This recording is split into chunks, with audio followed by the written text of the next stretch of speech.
ഒന്ന് വിളിച്ചോക്കപ്പോ എവിടെയുള്ളതെന്ന് ഒരു chess tournament പത്രക്കാരോട് പറഞ്ഞിട്ട് എന്തൊരു മോശമാണ്.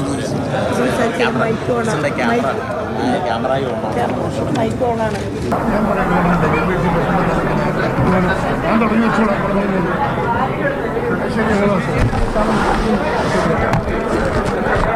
ഞാനൊരു പ്രതികരണം പറഞ്ഞോളൂ.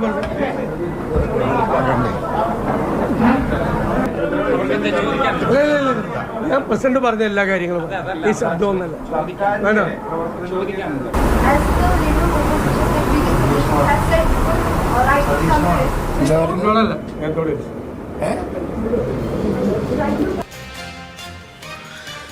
ഇല്ല, നന്നാവില്ല എന്ന് അടിയുറച്ചൊരു കോൺഗ്രസുകാരനെ കൊണ്ട് ഇടയ്ക്കിടെ പറയിപ്പിക്കാൻ ഒരു പ്രത്യേക കഴിവ് വേണം. അത് കോൺഗ്രസിൽ മറ്റാരെക്കാളും കൂടുതലുള്ളത് അതിന്റെ കൊമ്പത്തുള്ളവർക്കാണ്. KPCC അധ്യക്ഷനും പ്രതിപക്ഷ നേതാവും അക്കാര്യത്തിൽ മുന്നിൽ നിന്ന് നയിക്കും. ഓർമ്മയുണ്ടാകുമല്ലോ പുതുപ്പള്ളിക്കാലം. കോൺഗ്രസുകാർ പോലും പ്രതീക്ഷിക്കാത്ത വലിയ വിജയം കയ്യിൽ വെച്ച് നൽകിയ ജനങ്ങൾക്ക് മുന്നിൽ മൈക്കിന് അടിപിടി കൂടിയതും ഇച്ചിരി പിണക്കം കാണിച്ചു കൊച്ചായതും. ലോക്സഭാ ഫലം വന്നിങ്ങോട്ട് ഒന്നും കണ്ടില്ലല്ലോ എന്ന് അണികളൊന്ന് ശ്വാസം വിട്ടപ്പോഴേക്കും ദാ അധികാര കളിയിൽ ഞാനോ നീയോ എന്ന് ബലപരീക്ഷണം. കോൺഗ്രസിൽ കലാപക്കൊടിയോ? ആരാണ് മുമ്പനെന്ന് അധികാര തർക്കമോ? തിരഞ്ഞെടുപ്പ് ഒരുക്കത്തിന് ഐശ്വര്യ തുടക്കമോ? ഐക്യം തകർത്തത് ആരുടെ കൂടോത്രം? ഈ ചോദ്യങ്ങളാണ് സൂപ്പർ പ്രൈം ടൈം ഇന്ന് വിശദമായ ചർച്ചയ്ക്ക് മുന്നോട്ട് വെക്കുന്നത്. നമ്മളോടൊപ്പം അതിഥികൾ ചേരും. ശ്രീ N. ശ്രീകുമാർ കോൺഗ്രസിന്റെ സഹയാത്രികൻ, അഡ്വക്കേറ്റ് K. സരൺകുമാർ CPM-ൽ നിന്ന്, ശ്രീ ജേക്കബ് ജോർജ് രാഷ്ട്രീയ നിരീക്ഷകൻ, ശ്രീ ഷാബു പ്രസാദ് വലത് സഹയാത്രികൻ. തുടക്കത്തിൽ നമ്മൾ കണ്ടത് പണ്ടു പറഞ്ഞ കഥകളും പണ്ടു പറഞ്ഞ കാര്യങ്ങളും ഒക്കെയാണ്. ഇതിപ്പോൾ ഈ വിവാദം കൊടുമ്പിരി കൊണ്ട് നിൽക്കുമ്പോൾ എങ്ങനെയാണ് KPCC അധ്യക്ഷനും പ്രതിപക്ഷ നേതാവും അതിനോട് പ്രതികരിക്കുന്നത് എന്നതുകൂടി കണ്ട ശേഷം ചർച്ചയിലേക്ക്. ഒരുപാട് പ്രശ്നങ്ങൾ ചർച്ച ചെയ്യുന്ന ഒരു മീറ്റിംഗിന്റെ അകത്ത് പാർട്ടി നേതാക്കന്മാർക്ക് അഭിപ്രായങ്ങൾ ഉണ്ടാവില്ലേ? ആ അഭിപ്രായങ്ങൾ വ്യത്യസ്തമായി കൂടെ? അതൊരു ജനാധിപത്യ പാർട്ടിന്റെ ക്വാളിറ്റി അല്ലേ? അങ്ങനെ വിമർശനം ഇല്ലെങ്കിലല്ലേ പാർട്ടി ജനാധിപത്യ പാർട്ടി അല്ല എന്ന് പറയേണ്ടത്? അത് പരിശോധിക്കേണ്ടതാണ്. അത് പരിശോധിക്കട്ടെ. അത് പരിശോധിക്കുന്നുണ്ട്. അല്ല, അതൊക്കെ ചെയ്യുന്നുണ്ടെങ്കിൽ അത് നിയന്ത്രിക്കാനൊക്കെ എനിക്കറിയാം. KPCCയുടെ യോഗത്തിൽ ഒരു വിമർശനം ഉണ്ടായെന്ന് പറയാതെ എങ്ങനെ വാർത്തയാകേണ്ട കാര്യം എന്താ? KPCC യോഗം അത്തരം കാര്യങ്ങൾ ചർച്ച ചെയ്യാൻ വേണ്ടിയിട്ടുള്ള യോഗമല്ലേ?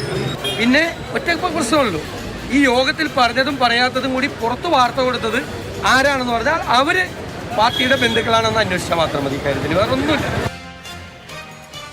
ഈ ചർച്ചയിൽ കോൺഗ്രസിന്റെ ഔദ്യോഗിക പ്രതിനിധികളില്ല. ശ്രീ N. ശ്രീകുമാർ കോൺഗ്രസിന്റെ സഹയാത്രികനാണ്, മുതിർന്ന മാധ്യമ പ്രവർത്തകനുമാണ്. ഇന്ന് രാവിലെ ചർച്ചയുമായി ബന്ധപ്പെട്ട് പങ്കെടുക്കുന്നതിനുള്ള പ്രാതിനിധ്യം ആവശ്യപ്പെട്ട സമയത്ത് KPCC-യിൽ നിന്ന് അറിയിച്ചത് ഈ വിഷയത്തിൽ സംസാരിക്കുന്നില്ല എന്നുള്ളതാണ്. കേരള രാഷ്ട്രീയവുമായി ബന്ധപ്പെട്ട് മറ്റെന്ത് വിഷയത്തിലും കോൺഗ്രസിന്റെ പ്രതിനിധികളുണ്ടാവും, പക്ഷേ ആഭ്യന്തര വിഷയങ്ങൾ ഉണ്ടാകില്ല. ഇതിപ്പോൾ നമുക്കൊന്ന് വിചാരിക്കാം. മുഖ്യമന്ത്രി പിണറായി വിജയനും CPM-ന്റെ സംസ്ഥാന സെക്രട്ടറി MV ഗോവിന്ദനും തമ്മിലാണ് ഇത്തരത്തിൽ പരസ്യമായ പോരുണ്ടാകുന്നത് എങ്കിൽ, പലതവണ ഉണ്ടാകുന്നത് എങ്കിൽ, കോൺഗ്രസ് തീർച്ചയായും അത് CPM-ന്റെ ആഭ്യന്തര കാര്യം എന്ന രീതിയിൽ സംസാരിക്കാതെ ഇരിക്കില്ല. അങ്ങോട്ടും ഇങ്ങോട്ടും അടിയുണ്ടാകുന്ന സമയത്ത് എടുത്തു വെച്ചിരിക്കുന്ന ഏറ്റവും വലിയ പരിച ജനാധിപത്യം എന്നാണ് എങ്കിൽ, ജനാധിപത്യ പാർട്ടിയാണ് എന്നതാണ് എങ്കിൽ, ആ പറയുന്ന ജനാധിപത്യ വാദത്തിന്റെ സവിശേഷതകൾ വിശദീകരിക്കാൻ കോൺഗ്രസിന് സാധിക്കേണ്ടതാണ് എന്ന് തുടക്കത്തിൽ പറഞ്ഞു പോകുന്നു. ചർച്ചകൾ, അഭിപ്രായ സ്വാതന്ത്ര്യം എന്നൊക്കെയാണ് കോൺഗ്രസ് ഉയർത്തിപ്പിടിക്കുന്ന സങ്കല്പങ്ങൾ എങ്കിൽ, അതിൽ പങ്കെടുക്കാതെ മാറി നിന്നുകൊണ്ട് ഇവിടെ ഒന്നുമില്ല എന്ന് പറഞ്ഞു വെക്കുക അത്ര സാധാരണമായ ഒന്നല്ല. അപ്പോൾ പറഞ്ഞു ഫലിപ്പിക്കാൻ കഴിയാത്തത്, പറഞ്ഞു വാദിച്ച് ജയിക്കാൻ കഴിയാത്തത്, അല്ലെങ്കിൽ സമർത്ഥിക്കാൻ കഴിയാത്തത്, അങ്ങനെ പലതും അവിടെ പുകയുന്നുണ്ട് എന്നത് മാത്രമേ പറഞ്ഞു പോകാൻ കഴിയുകയുള്ളൂ എന്ന് തുടക്കത്തിൽ തന്നെ പറഞ്ഞു വെക്കുകയും ചെയ്യുന്നു.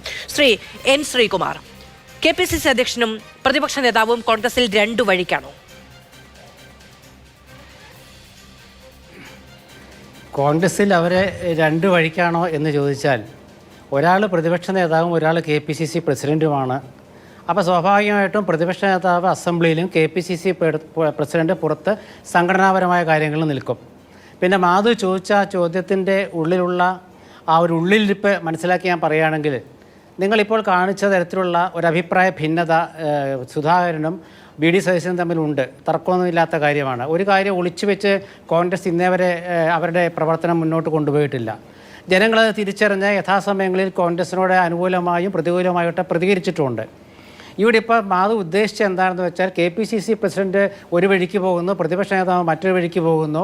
അപ്പോൾ കോൺഗ്രസിൻ്റെ ഒരു ഐക്യ മനോഭാവം ഇവിടെ ഉടഞ്ഞു പോകുന്നു എന്നുള്ളതാണ്. സത്യത്തിൽ അങ്ങനെ ഒരു ചിന്ത ഉണ്ടാകാൻ പാടില്ലാത്തതാണ്. മാധുവിനടക്കം ഉണ്ടാകാൻ പാടില്ലാത്തതാണ്. പക്ഷേ എന്തുകൊണ്ട് അങ്ങനെ സംഭവിക്കുന്നു എന്നൊരു ചോദ്യമുണ്ട്. ആ ചോദ്യത്തിന്റെ ശ്രീ N. ശ്രീകുമാർ, അങ്ങനെ ഒരു ചരിത്രം കോൺഗ്രസിന് ഇല്ല എന്നാണോ?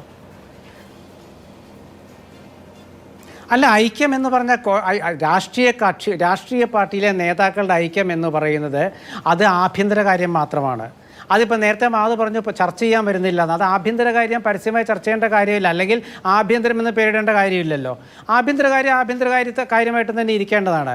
ഞാൻ പറഞ്ഞല്ലോ, ഞാനത് വളരെ കൃത്യമായിട്ട് തന്നെ പറഞ്ഞു തരാവുന്നത്. അതായത് കേരളത്തിലെ കോൺഗ്രസ്സിൽ KPCC പ്രസിഡന്റ് സുധാകരനും ശ്രീ VD സതീശനും തമ്മിൽ ചില കാര്യങ്ങൾ ഭിന്നതയുണ്ട്. അത് എല്ലാ പാർട്ടിയിലും ഉള്ള പോലെ തന്നെയാണ്. നിങ്ങൾ നോക്കൂ, ഏത് പാർട്ടിയിലാണെങ്കിലും ആ പ്രശ്നമുണ്ട്. അത് അതാത് പാർട്ടികളിലെ ഈ പ്രശ്നം വരുമ്പോൾ അതാത് പാർട്ടികളുടെ ഔദ്യോഗിക വക്താക്കൾ ഈ ചർച്ചയിൽ വരില്ല. മറ്റു പാർട്ടികളിലെ പ്രശ്നമുണ്ടാകുമ്പോൾ അത് കൂടുതൽ പർവ്വതീകരിച്ച് പ്രസംഗിക്കാൻ വേണ്ടി എതിർ പാർട്ടികളിലെ ആളുകൾ വരികയും ചെയ്യും. അതൊക്കെ നമ്മുടെ ജനാധിപത്യ മാധ്യമ പ്രവർത്തനത്തിൻ്റെയും അതുപോലെ രാഷ്ട്രീയത്തിൻ്റെയും ഒക്കെ ഭാഗമാണ്. ഇവിടെ നോക്കൂ, കോൺഗ്രസ്സിൽ ഇപ്പോൾ ഒരു ചെറിയ പ്രശ്നമുണ്ട്, തർക്കമുണ്ട്, ശരി തന്നെയാണ്. ഞാൻ കേട്ട സ്ഥിതിക്കാണ് നാളെയോ മറ്റന്നാളോ AICC അക്കാര്യത്തിൽ ഇടപെട്ട് ഒരു അന്തിമ തീരുമാനം ഉണ്ടാക്കുക. നിങ്ങൾ വിചാരിക്കുന്ന പോലെ ഇത് ശ്രീ സുധാകരനും ശ്രീ സതീശനും തമ്മിലുള്ള പ്രശ്നമല്ല. ഇത് ഞാനൊരു കോൺഗ്രസിനെ നിരീക്ഷിക്കുന്ന ഒരാളെന്ന നിലയ്ക്ക് ഞാൻ പറയുകയാണെങ്കിൽ ശക്തമായ 2 ഗ്രൂപ്പുകൾ ഇല്ലാത്തതിൻ്റെ ഒരു ദുരന്ത ഫലം കൂടിയാണിത്. ഇതെല്ലാവരും ഗ്രൂപ്പുകാരാണ്. എല്ലാവരും അവനവൻ്റെ കാര്യം മാത്രം നോക്കുന്ന അവസ്ഥയിലേക്ക് വരുമ്പോൾ സംഭവിക്കാവുന്ന ചില ദുഷ്പ്രവണതയാണിത്. നേരെ മറിച്ച് 2 ഗ്രൂപ്പായിട്ടുണ്ടെങ്കിൽ ആ 2 ഗ്രൂപ്പിൻ്റെ ക്യാപ്റ്റന്മാർ തീരുമാനമെടുക്കുക, നടപ്പാക്കിയിരിക്കും. അത് കോൺഗ്രസ് ഇന്നില്ല. അതിൻ്റെ ഒരു ദോഷം കോൺഗ്രസ് ഉണ്ട്. ഇത് ഞാൻ പറയുമ്പം എൻ്റെ ചില സുഹൃത്തുക്കളെ സമ്മതിച്ചു കൊടുക്കാറില്ല. പക്ഷേ ഞാൻ ഈ 10, 30, 40 വർഷമായിട്ട് കോൺഗ്രസിനെ അടുത്ത് നിരീക്ഷിക്കുന്ന ഒരാളെന്ന നിലയ്ക്ക്, കോൺഗ്രസ് നേതാക്കളുടെ പ്രവർത്തനം വിലയിരുത്തിയ ഒരാളെന്ന നിലയ്ക്ക്, ശക്തമായ ഗ്രൂപ്പ് എപ്പോഴൊക്കെ കോൺഗ്രസ് കൊണ്ടുവന്നിട്ടുണ്ടോ അന്നൊക്കെ കോൺഗ്രസിൽ പ്രശ്നങ്ങൾ പരിഹരിക്കപ്പെട്ടിട്ടുണ്ട്. ആന്റണി കരുണാകരൻ കാലത്താണെങ്കിൽ ആ ഒരു ക്രൂഷ്യൽ ടൈം ആകുമ്പോൾ അവരൊന്നാകും. ഉമ്മൻചാണ്ടി ചെന്നിത്തല കാലത്തും അങ്ങനെ ഉണ്ടായിട്ടുണ്ട്. ഇവിടെ ഇപ്പോൾ അങ്ങനെ ഗ്രൂപ്പില്ല. സതീശനും VD സതീശനും സുധാകരനും ഒരു ഗ്രൂപ്പാണെന്നാണ് മാധ്യമങ്ങൾ പറഞ്ഞിരുന്നത്. പിന്നെ അവർ 2 ഗ്രൂപ്പാണെന്ന് ആരും പറഞ്ഞിട്ടില്ല. പക്ഷേ അതിൽ സുധാകരനും സതീശനും തമ്മിൽ ചില ഭിന്നത ഉണ്ട് എന്നുള്ളത് നിങ്ങൾ പറഞ്ഞതൊക്കെ ശരി തന്നെയാണ്, തർക്കമൊന്നുമില്ലാത്ത കാര്യമാണ്. അത് സാധാരണഗതിയിലെ തുല്യരായ നേതാക്കൾ വരുന്ന ഒരു സ്വാഭാവികമായ പരിണാമമാണത്. അത് നമുക്ക് മാറ്റിയെടുക്കാൻ പറ്റില്ല. പോകാം എന്നാണ് വിചാരിക്കുന്നത് ശ്രീ ശ്രീകുമാർ. ഇപ്പോ രാഷ്ട്രീയ പാർട്ടിയിലെ നേതാക്കൾ തമ്മിലുള്ള ഐക്യമില്ലായ്മ പരസ്യമായി പ്രകടിപ്പിക്കപ്പെടുന്നത് ആഭ്യന്തര വിഷയമല്ല, അത് അങ്ങേക്കും അറിയാവുന്നതാണ്. അത് ആ പാർട്ടിയുമായി സഹകരിച്ചു പോകുന്ന ആയിരക്കണക്കിനോ 10,000-കണക്കിനോ ലക്ഷക്കണക്കിനോ വരുന്ന അണികളുമായി ബന്ധപ്പെട്ടുള്ളതാണ്. ഒരു രാഷ്ട്രീയ പ്രത്യയശാസ്ത്രത്തെ, പ്രസ്ഥാനത്തെ, കോൺഗ്രസ് പോലെ ഒരു പ്രസ്ഥാനത്തെ ഒരുമിച്ച് മുന്നോട്ട് നയിക്കാൻ ബാധ്യസ്ഥരായ, അത്തരത്തിൽ മുന്നോട്ട് പോകും, ഇനി ഗ്രൂപ്പ് കളിയോ ഉണ്ടാകില്ല, ഇവിടെ കോൺഗ്രസ് പല വഴിക്കല്ല എന്ന അണികൾ ഉറപ്പ് നൽകിക്കൊണ്ട് നേതൃത്വത്തിൽ വന്നവരാണ് 3 വർഷം മുമ്പ് ഈ പറയുന്ന ആളുകൾ. അപ്പോൾ അവർ മുന്നോട്ട് വെക്കും എന്ന് പറഞ്ഞിട്ടുള്ള ഐക്യത്തിന്റെ കാഴ്ചപ്പാടെന്ന് പറയുന്നത് ഓരോ കോൺഗ്രസ്സുകാരന്റെയും അവകാശമാണ്. മറ്റൊന്ന്, പ്രതിപക്ഷത്തിനൊരു ഐക്യമില്ലായ്മ എന്ന് പറയുന്നത് അത് ശക്തമായൊരു പ്രതിപക്ഷത്തിന്റെ ഇല്ലായ്മ എന്ന രീതിയിൽ സമൂഹത്തിന്റെ രാഷ്ട്രീയ കാഴ്ചപ്പാടിന്റെ മുഴുവൻ പ്രശ്നമാണ്. അതിന് ആഭ്യന്തര പ്രശ്നം എന്ന് പറഞ്ഞ് ചുരുക്കി കാണിക്കാൻ കഴിയില്ല. ഒന്ന്. രണ്ടാമത്തത്, എല്ലാ രാഷ്ട്രീയ പാർട്ടികളിലേതും പോലെ എന്ന് പറഞ്ഞ് നിസ്സാരവൽക്കരിക്കുമ്പോൾ അങ്ങോട്ടും ഇങ്ങോട്ടും പരസ്പരം എനിക്കോ അങ്ങേക്കോ ഈ ചർച്ചയിൽ പറയാൻ കഴിയാത്തത്ര വാക്കുകൾ ഉപയോഗിക്കുന്ന, അല്ലെങ്കിൽ പ്രതിപക്ഷ നേതാവിനെ പറ്റി ചോദിക്കുന്ന സമയത്ത് അങ്ങനെ എന്തെങ്കിലും ഉണ്ടെങ്കിൽ ഞാനങ്ങ് നിയന്ത്രിച്ചു കളയും എന്ന് പറയുന്ന തരത്തിലുള്ള, അങ്ങോട്ടും ഇങ്ങോട്ടും പബ്ലിക്കായിട്ടുള്ള സ്ഥലങ്ങളിൽ വന്നിരുന്ന് മുഖത്തോട് മുഖം നോക്കാതെ മുറുമുറുത്തിരിക്കുന്ന രീതിയിലുള്ള ഇത്തരത്തിലുള്ള ഈ പറയുന്ന പടലപ്പിണക്കം വേറൊരു രാഷ്ട്രീയ പാർട്ടിയിൽ അങ്ങ് കാണിക്കൂ. അതായത് ചൂണ്ടിക്കാണിക്കൂ എന്നുള്ളതിൻ്റെ അവസാനത്തെ ആ ഒരു ചോദ്യത്തിന് മാത്രം ഞാൻ ഒറ്റ വാക്കിൽ ഉത്തരം പറയാം. VS അച്യുതാനന്ദനും പിണറായി വിജയനും തമ്മിലുള്ള തർക്കത്തിൽ അച്യുതാനന്ദന് സീറ്റ് നിഷേധിച്ച ഓർമ്മയുണ്ടല്ലോ. എന്നിട്ട് കുറ്റ്യാടി മുതൽ ഡൽഹി വരെ പ്രകടനം നടത്തിയ ഓർമ്മയുണ്ടല്ലോ. അത് മാത്രം അവിടെ നിൽക്കട്ടെ.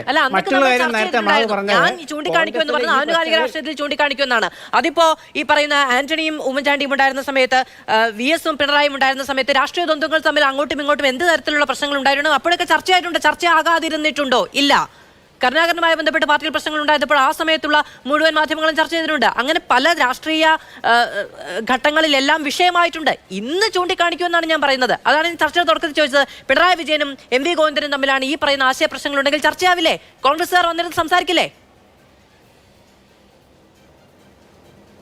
CPM-ലെ ഈ അടുത്ത കാലത്തുണ്ടായ തർക്കങ്ങൾ ധാരാളമല്ലേ? LDF കൺവീനർ EP ജയരാജനും സംസ്ഥാന കമ്മിറ്റി അംഗമായിരുന്ന P ജയരാജനും തമ്മിലുള്ള തർക്കം നമ്മൾ മറന്നോ? അതെ, എല്ലാ പാർട്ടിയിലും ഉണ്ടോ, BJP-യിലും. അല്ല, ചർച്ച ചെയ്യണം. ഞാൻ പറഞ്ഞാൽ ചർച്ച ചെയ്യണം. കോൺഗ്രസിലെ കാര്യങ്ങൾ ചർച്ച ചെയ്യുമ്പോഴേ കോൺഗ്രസ് നേതാക്കളും പഠിക്കുകയുള്ളൂ. കാരണം ഇത് കണ്ണടച്ചിട്ടില്ല എന്ന് പറഞ്ഞുകൊണ്ടല്ല ഞാൻ ഈ ചർച്ചയിൽ പങ്കെടുക്കുന്നത്. കോൺഗ്രസിനെ നന്നായി അറിയുന്ന ഒരാളെന്ന നിലയ്ക്ക് കോൺഗ്രസിന് പ്രശ്നങ്ങളുണ്ട് എന്ന് സമ്മതിച്ചുകൊണ്ടാണ് ഈ ചർച്ചയിൽ പങ്കെടുക്കുന്നത്. അതാ ഞാൻ പറഞ്ഞത്, 2 ദിവസം കൊണ്ട് AICC ഈ കാര്യത്തിൽ ഇടപെടും. പിന്നെ താങ്കൾ ചോദിച്ച ചോദ്യം, ഇത് കോൺഗ്രസ് പ്രവർത്തകർക്ക് അതൃപ്തി ഉണ്ടാക്കുന്ന സംഗതി തന്നെയാണ്. പക്ഷെ ഒന്നും അതും ആലോചിക്കണം, ഇത്രയൊക്കെ പ്രശ്നം ഉണ്ടായാലും ശരി, സുധാകരനും സതീശനും തമ്മിലുള്ള തർക്കത്തിൽ നമുക്ക് ഉപയോഗിക്കാൻ പറ്റാത്ത വാക്കുകൾ ഉപയോഗിച്ചിട്ടുണ്ടെങ്കിൽ ശരി, ഒരു ശരാശരി മനുഷ്യൻ്റെ കാഴ്ചപ്പാട്, നിഷ്കളങ്കമായ കാഴ്ചപ്പാട് എന്ന നിലയ്ക്ക് സുധാകരനെ 1.5 ലക്ഷത്തിലധികം വോട്ടുകൾക്ക് കണ്ണൂരിൽ ജയിപ്പിച്ച ജനതയെ നമ്മൾ നിസ്സാരമായി കാണരുത്. 18 സീറ്റ് കോൺഗ്രസിന് കൊടുത്ത കേരളത്തിലെ ജനതയുടെ മനസ്സിൽ നിസ്സാരമായി കാണരുത്. ഒരു പൊതു അജണ്ട എപ്പോഴും ജനങ്ങൾ ഉണ്ടാക്കിയെടുക്കും. ആ പൊതു അജണ്ടയ്ക്ക് ഒരു രൂപഭാവം നൽകുന്നതിൽ പ്രതിപക്ഷ നേതാവും KPCC പ്രസിഡന്റും വിജയിച്ചു എന്നുള്ളതിൻ്റെ ഏറ്റവും വലിയ തെളിവാണ് ആ 18 MP ഡൽഹിയിൽ പോയിരിക്കുന്നത്. അതുകൊണ്ട് പ്രശ്നങ്ങൾ ഉണ്ടാകുമ്പോൾ അത് പാർട്ടിക്കുള്ളിൽ പ്രശ്നങ്ങളുണ്ട്, വാർത്തകളാകും, കോൺഗ്രസ് പ്രവർത്തകർക്ക് ഇഷ്ടപ്പെടില്ല. പക്ഷേ ഒരു പൊതു അജണ്ടയായിട്ട് അത് രൂപപ്പെടുമ്പോൾ കേരളത്തിലെ ജനങ്ങൾ കോൺഗ്രസിന് UDF-നൊപ്പം നിൽക്കാനുള്ള കാരണം അവരുടെ മനസ്സിൽ മറ്റ് LDF ഗവൺമെന്റിനെ കുറിച്ചുള്ള ചില ചിന്തകളാണെന്ന് കൂടി ഓർക്കണം. അങ്ങനെ വരുമ്പോൾ ഈ പ്രശ്നം, ഇത് കോൺഗ്രസിനുള്ളിലത്തെ ഈ പ്രശ്നം പുറത്തു വരുന്നത് മോശമാണ്. അതുകൊണ്ടാണ് അത് നാളെയോ മറ്റന്നാളോ പരിഹരിക്കാൻ AICC ഇടപെടും. അത് നിങ്ങൾ ഉദ്ദേശിക്കുന്ന രീതിയിലുള്ള ഒരു ഇടപെടൽ ആകില്ല എന്ന് മാത്രമേ ഇപ്പോൾ ഞാൻ തൽക്കാലം പറയൂ. എന്തായാലും 1.5 ലക്ഷം വോട്ട് കൊണ്ട് മായ്ച്ചു കളയാനോ പടുത്തുയർത്താനോ കഴിയുന്നതല്ല രാഷ്ട്രീയ ധാർമ്മികത എന്ന് പറയുന്നതും പ്രതിച്ഛായ എന്ന് പറയുന്നതും എന്നാണ് നമുക്ക് ചരിത്രത്തിൽ നിന്ന് മനസ്സിലാക്കാൻ കഴിയുന്നത്. അങ്ങനെയാണെങ്കിൽ ഈ പറയുന്ന ലക്ഷക്കണക്കിന് 5 ലക്ഷവും 6 ലക്ഷവും 7 ലക്ഷവും ഒക്കെ വോട്ടിന്റെ ഭൂരിപക്ഷത്തിൽ ജയിക്കുന്ന ആളുകളുണ്ട്. അവരുടെയൊക്കെ രാഷ്ട്രീയ പ്രസക്തിയും അവരുടെയൊക്കെ രാഷ്ട്രീയ ധാർമ്മികതയും കോൺഗ്രസ് എങ്ങനെ അടിവരയിട്ട് വെക്കും എന്നുള്ളതൊക്കെ ചോദ്യമാണ്. നമുക്ക് തൽക്കാലം അതിലേക്ക് പോകേണ്ടതില്ല എന്ന് മാത്രം. ശ്രീ KS അരുൺകുമാർ, ഇപ്പൊ അങ്ങനെ കോൺഗ്രസിന്റെ നേതാക്കൾ തമ്മിൽ എന്തു പടലപ്പിണക്കം ഉണ്ടായിട്ടുണ്ടെങ്കിലും, തമ്മിൽ എന്ത് സംബോധന ചെയ്തിട്ടുണ്ടെങ്കിലും, എന്തു തരത്തിലുള്ള പ്രശ്നങ്ങൾ ഉണ്ടായിട്ടുണ്ടെങ്കിലും കോൺഗ്രസിന്റെ സംഘടനാ സംവിധാനത്തിൽ ഇനി അടികളി കയ്യാങ്കലസം അടക്കം സംഭവിച്ചിട്ടുണ്ട് എങ്കിലും അപ്പുറത്ത് LDF നിൽക്കുന്നതുകൊണ്ട് അത് ന്യായീകരിക്കപ്പെടുമോ? ഇവിടെ ഒന്നിച്ചു നിൽക്കാൻ വേണ്ടിയിട്ടാണ് വയനാട് ചുരം കയറിയത്. ആ ചുരം കയറി 2 ദിവസം കഴിഞ്ഞ് തിരിച്ചിറങ്ങുമ്പോൾ അങ്ങനെ പരസ്പരം തല്ലി തീർക്കുന്നതാണ് നാം കണ്ടുകൊണ്ടിരിക്കുന്നത്. ഇപ്പോൾ കോൺഗ്രസിലെ ആഭ്യന്തര പ്രശ്നമാണ്. നേതാക്കന്മാർ തമ്മിൽ പരസ്പരം ആരും ഇത്തരത്തിലുള്ള പ്രശ്നത്തെ നിഷേധിച്ചിട്ടില്ല. ഓരോരുത്തർ അവരവരുടെ വേർഷനിൽ ഈ വിഷയത്തെ അവരവർ കാണുന്നത് വിശദീകരിച്ചു മാധ്യമങ്ങളുടെ മുന്നിൽ. ഞങ്ങൾ ഇതിനെ വലിയ പ്രാധാന്യത്തോടൊന്നും കാണുന്നില്ല. കാരണം ഞങ്ങളുടെ കൺസേൺ അല്ല അത്. ഞങ്ങളെ സംബന്ധിച്ചിടത്തോളം ഈ തെരഞ്ഞെടുപ്പിന് ശേഷം കൃത്യമായി ആ തെരഞ്ഞെടുപ്പിന്റെ തോൽവി മനസ്സിലാക്കി അതിന്റെ കാരണം കണ്ടെത്തി അവ പരിഹരിക്കുന്നതിന് വേണ്ടിയിട്ടുള്ള ചിട്ടയായിട്ടുള്ള രാഷ്ട്രീയ പ്രവർത്തനവുമായി ഞങ്ങൾ മുന്നോട്ട് പോവുകയാണ്. ഗവൺമെന്റ് ആണെങ്കിൽ അതിന്റെ പ്രയോറിറ്റിയിലൊക്കെ മാറ്റം വന്ന് അതിന്റെ ഓരോ തിരുത്തലുകളും വരുത്തി മുന്നോട്ട് പോകുന്ന ഒരു സാഹചര്യമാണ്. ഇപ്പൊ നമുക്കറിയാം, ഈ പ്രശ്നം പുറത്തു വന്നതിന് ശേഷം ഒരു നേതാക്കന്മാരും ഇങ്ങനെ ഉണ്ടായിട്ടില്ല എന്ന് പറഞ്ഞിട്ടില്ല. ശ്രീ VD സതീശൻ കുറച്ച് നാളായി കുറെ നുണ പ്രചരിപ്പിച്ച് ഗവൺമെന്റിനെ പരസ്പരം തുടർച്ചയായിട്ട് ആക്രമിക്കാൻ മുഖ്യമന്ത്രി അടക്കമുള്ള നേതാക്കന്മാരെ കരിവാരി തേക്കാൻ ശ്രമിച്ചുകൊണ്ടിരിക്കുന്ന ശ്രമം അങ്ങനെ തുടരുന്നു. സുധാകരനാണെങ്കിൽ അദ്ദേഹം നടത്തിക്കൊണ്ടിരിക്കുന്ന ഏറ്റവും തെറ്റായിട്ടുള്ള വാചകം, ഒരു രാഷ്ട്രീയ നേതാക്കന്മാർ ഉപയോഗിക്കാൻ പറ്റാത്ത വാക്കുകളടക്കം ഉപയോഗിച്ചുകൊണ്ട് ഗവൺമെന്റിനെ ആക്രമിക്കാൻ ശ്രമിക്കുന്നു. ഇപ്പൊ അവർ പരസ്പരം ഏറ്റുമുട്ടുന്ന ഒരു സാഹചര്യമാണ്. ഈ സംഭവം പുറത്തു വന്നപ്പോൾ ബഹുമാനപ്പെട്ട കോഴിക്കോട് MP അദ്ദേഹം എന്താ പറഞ്ഞേ? അദ്ദേഹം പറഞ്ഞു, വിഷയത്തിൽ ഹൈക്കമാൻഡ് ഇടപെടേണ്ട ആവശ്യമൊന്നുമില്ല, ഏട്ടനും അനിയനും ആവുമ്പോൾ പ്രശ്നം ഉണ്ടാകും, ആ പ്രശ്നങ്ങൾ ഞങ്ങൾ പരിഹരിക്കും. അപ്പൊ പ്രശ്നമുണ്ടോ? പ്രശ്നമുണ്ട്. അതിനുശേഷം രാജ്മോഹൻ ഉണ്ണിത്താൻ പറഞ്ഞു, പാർട്ടിക്കുള്ളിൽ ഇരുന്ന് ചെവി കടിക്കുന്നവരുണ്ട്, വിവാദങ്ങൾ തെറ്റിദ്ധാരണ മൂലമാണ്, അത് പരിഹരിക്കപ്പെടും. അപ്പോഴും പ്രശ്നമുണ്ടോ? പ്രശ്നം കൃത്യമായിട്ടുണ്ട്. അതുപോലെ തന്നെ സുധാകരൻ തന്നെ പറഞ്ഞു, KPCCയുടെ അധികാരത്തിൽ ഇടപെടാൻ ഞങ്ങൾ സമ്മതിക്കില്ല എന്ന് പറയുന്ന സാഹചര്യം ഉണ്ടായി. അപ്പോഴും കൃത്യമായി ആരൊക്കെയോ അധികാരത്തിൽ ഇടപെട്ടിട്ടുണ്ടോ എന്ന് ചോദിച്ചാൽ ഇടപെട്ടിട്ടുണ്ട്. പാർട്ടിക്കുള്ളിലെ വാർത്തകൾ ചോർത്തി കൊടുക്കുന്നത് ഈ ഇരുട്ടിന്റെ സന്തതികളാണെന്ന് ശ്രീ മുരളീധരൻ പറഞ്ഞു. അപ്പൊ വാർത്ത ചോർത്തി കൊടുത്തുള്ള വിവാദങ്ങളുണ്ട്. അതിന്റെ പേരിൽ പലർക്കെതിരെ നടപടി സ്വീകരിക്കുന്ന സാഹചര്യം ഉണ്ടായി. ബഹുമാനപ്പെട്ട KPCC പ്രസിഡന്റ് തന്നെ, പ്രതിപക്ഷ നേതാവ് പ്രതികരിച്ചത്, ഞാൻ വിമർശനത്തിന് അതീതനല്ല, ഞാൻ തെറ്റ് ചെയ്തിട്ടുണ്ടെങ്കിൽ തിരുത്താൻ തയ്യാറാണ്, തനിക്കെതിരെയുള്ള വിമർശനത്തിന് ഒരു പരാതിയില്ല, പക്ഷെ വാർത്ത ചോർത്തി കൊടുത്തതിൽ പ്രശ്നമുണ്ട് എന്നതൊക്കെയാണ്. അപ്പോ മിഷൻ 2025 എന്നൊക്കെ പറഞ്ഞ് അവരെ കൂടി കുറെ കാര്യങ്ങൾ തീരുമാനിച്ചു. അതിന്റെ ചുമതല പ്രതിപക്ഷ നേതാവിന് തീരുമാനിച്ചു. അതിനുശേഷം അദ്ദേഹം തനിക്ക് താല്പര്യമുള്ളവർക്ക് ഓരോ ജില്ലയുടെ ചുമതല കൊടുത്തു. അവരെ ഉൾപ്പെടുത്തി ഒരു വാട്സാപ്പ് ഗ്രൂപ്പ് ഉണ്ടാക്കി, അതിലേക്ക് സന്ദേശങ്ങൾ അയച്ചു. അതറിഞ്ഞപ്പോൾ തന്നെ KPCC എക്സിക്യൂട്ടീവ് പ്രത്യേകം യോഗം ചേർന്നു. ഡൽഹിയിൽ ഇരുന്നുകൊണ്ട് സുധാകരൻ തന്നെ അതിൽ പങ്കെടുത്തു. ഇത്തരത്തിലുള്ള തീരുമാനങ്ങളൊക്കെ റദ്ദാക്കി KPCCയുടെ ഒരു സമാന്തരമായിട്ടുള്ള പ്രവർത്തനം നടത്താൻ പ്രതിപക്ഷ നേതാവ് നടത്തുന്ന ശ്രമത്തെ അപ്പൊ തന്നെ കൂച്ചുവിലങ്ങിടുന്ന സാഹചര്യം ഉണ്ടായി. ഇപ്പൊ ഈ മിഷൻ 2025 തീരുമാനം വയനാട്ടിൽ എടുത്തിട്ട് ആ തീരുമാനം ജില്ലയിൽ പോയി നടപ്പാക്കാൻ ചുമതല സ്വയം ഏറ്റെടുത്തിരുന്ന പ്രതിപക്ഷ നേതാവ് തിരുവനന്തപുരത്ത് അടക്കം പലയിടത്തും പങ്കെടുക്കാത്ത സാഹചര്യം എല്ലാം നാം കാണുകയാണ്. അപ്പോ പരസ്പരം അങ്ങ് ഏറ്റുമുട്ടി പോകുന്ന ഒരു സാഹചര്യത്തിൽ കാണിച്ചിട്ടുണ്ടെങ്കിലും ഈ പറയുന്ന പബ്ലിക്കായിട്ട് പറയാൻ കഴിയാത്ത വാക്കുകൾ ഉപയോഗിച്ച് അങ്ങോട്ടും തിരിച്ചുണ്ടായിട്ടില്ലെന്ന് ഞാൻ വിചാരിക്കുന്നു. അപ്പോൾ അങ്ങനെ സംബോധന ചെയ്താൽ പോലും ജനങ്ങൾ 1.5 ലക്ഷം വോട്ടിന്റെ ഭൂരിപക്ഷത്തിൽ ജയിപ്പിക്കാൻ തയ്യാറാണ്. കാരണം അപ്പുറത്ത് LDF നിൽക്കുന്നു എന്നുള്ളതാണ്. അല്ലല്ല, അത് പ്രവർത്തന മികവ് കൊണ്ടോ ആ പ്രവർത്തന മികവിൽ ആകർഷകരായിട്ട് ഈ കേരളത്തിലെ ജനങ്ങൾ അങ്ങ് വോട്ട് കുത്തിക്കൊടുത്തതല്ല. കേന്ദ്രം 10 വർഷമായി ഭരിച്ചുകൊണ്ടിരിക്കുന്ന NDA സർക്കാരിനെ താഴെ ഇറക്കാനുള്ള ഒരു മാർഗം ആ ഇന്ത്യ ചേരിയുടെ ഭാഗമായി ലീഡ് ചെയ്യുന്ന കക്ഷി എന്ന രൂപത്തിൽ അങ്ങ് കുത്തിക്കൊടുത്തതാ. 2019 അത്തരത്തിൽ കുത്തിക്കൊടുത്തല്ലോ. ഇതേ വോട്ടിംഗ് ശതമാനം ഇതിൽ കൂടുതൽ ഇപ്പോൾ കോൺഗ്രസിന് കിട്ടിയിരിക്കുന്ന UDF കിട്ടിയതിൽ 2.5% കൂടുതൽ വോട്ട് 2019 കൊടുത്തതാ.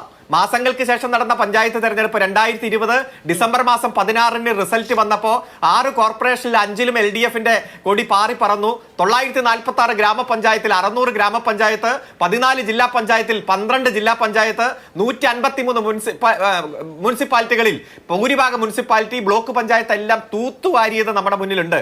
അതുകൊണ്ട് ഈ ഒരു ലോക്സഭാ തെരഞ്ഞെടുപ്പ് പലപ്പോഴും കോൺഗ്രസിന് അനുകൂലമായിട്ടുള്ള വിധിയെഴുത്തുണ്ട്. അത് ഇപ്പുറത്തെ LDF ആണോ എന്ന് നോക്കിയിട്ടല്ല. ഞങ്ങൾ കൃത്യമായി പഞ്ചായത്ത് എന്നതുകൂടി നമുക്ക് പരിശോധിക്കേണ്ടതുണ്ട്. പ്രത്യേകിച്ചും ഈ ലോക്സഭാ തെരഞ്ഞെടുപ്പുമായി ബന്ധപ്പെട്ട് വന്ന ഫലത്തിൽ കേരളത്തിന്റെ മുഴുവൻ രാഷ്ട്രീയ വിചാരങ്ങൾ അങ്ങോട്ടും ഇങ്ങോട്ടും മാറി മറിഞ്ഞതിന്റെ ദൃക്സാക്ഷികളാണ് നമ്മൾ എന്നതുകൊണ്ട്. ശ്രീ ഷാബു പ്രസാദ്, കോൺഗ്രസിൽ നിന്നുള്ള വോട്ട് ചോർച്ചയാണ് BJPക്ക് വളമാകുന്നത് എന്നുള്ള പുതിയ രാഷ്ട്രീയ സമവാക്യത്തിൽ നിന്നുകൊണ്ടാണ് ഞാൻ അങ്ങോട്ട് ചോദിക്കുന്നത്.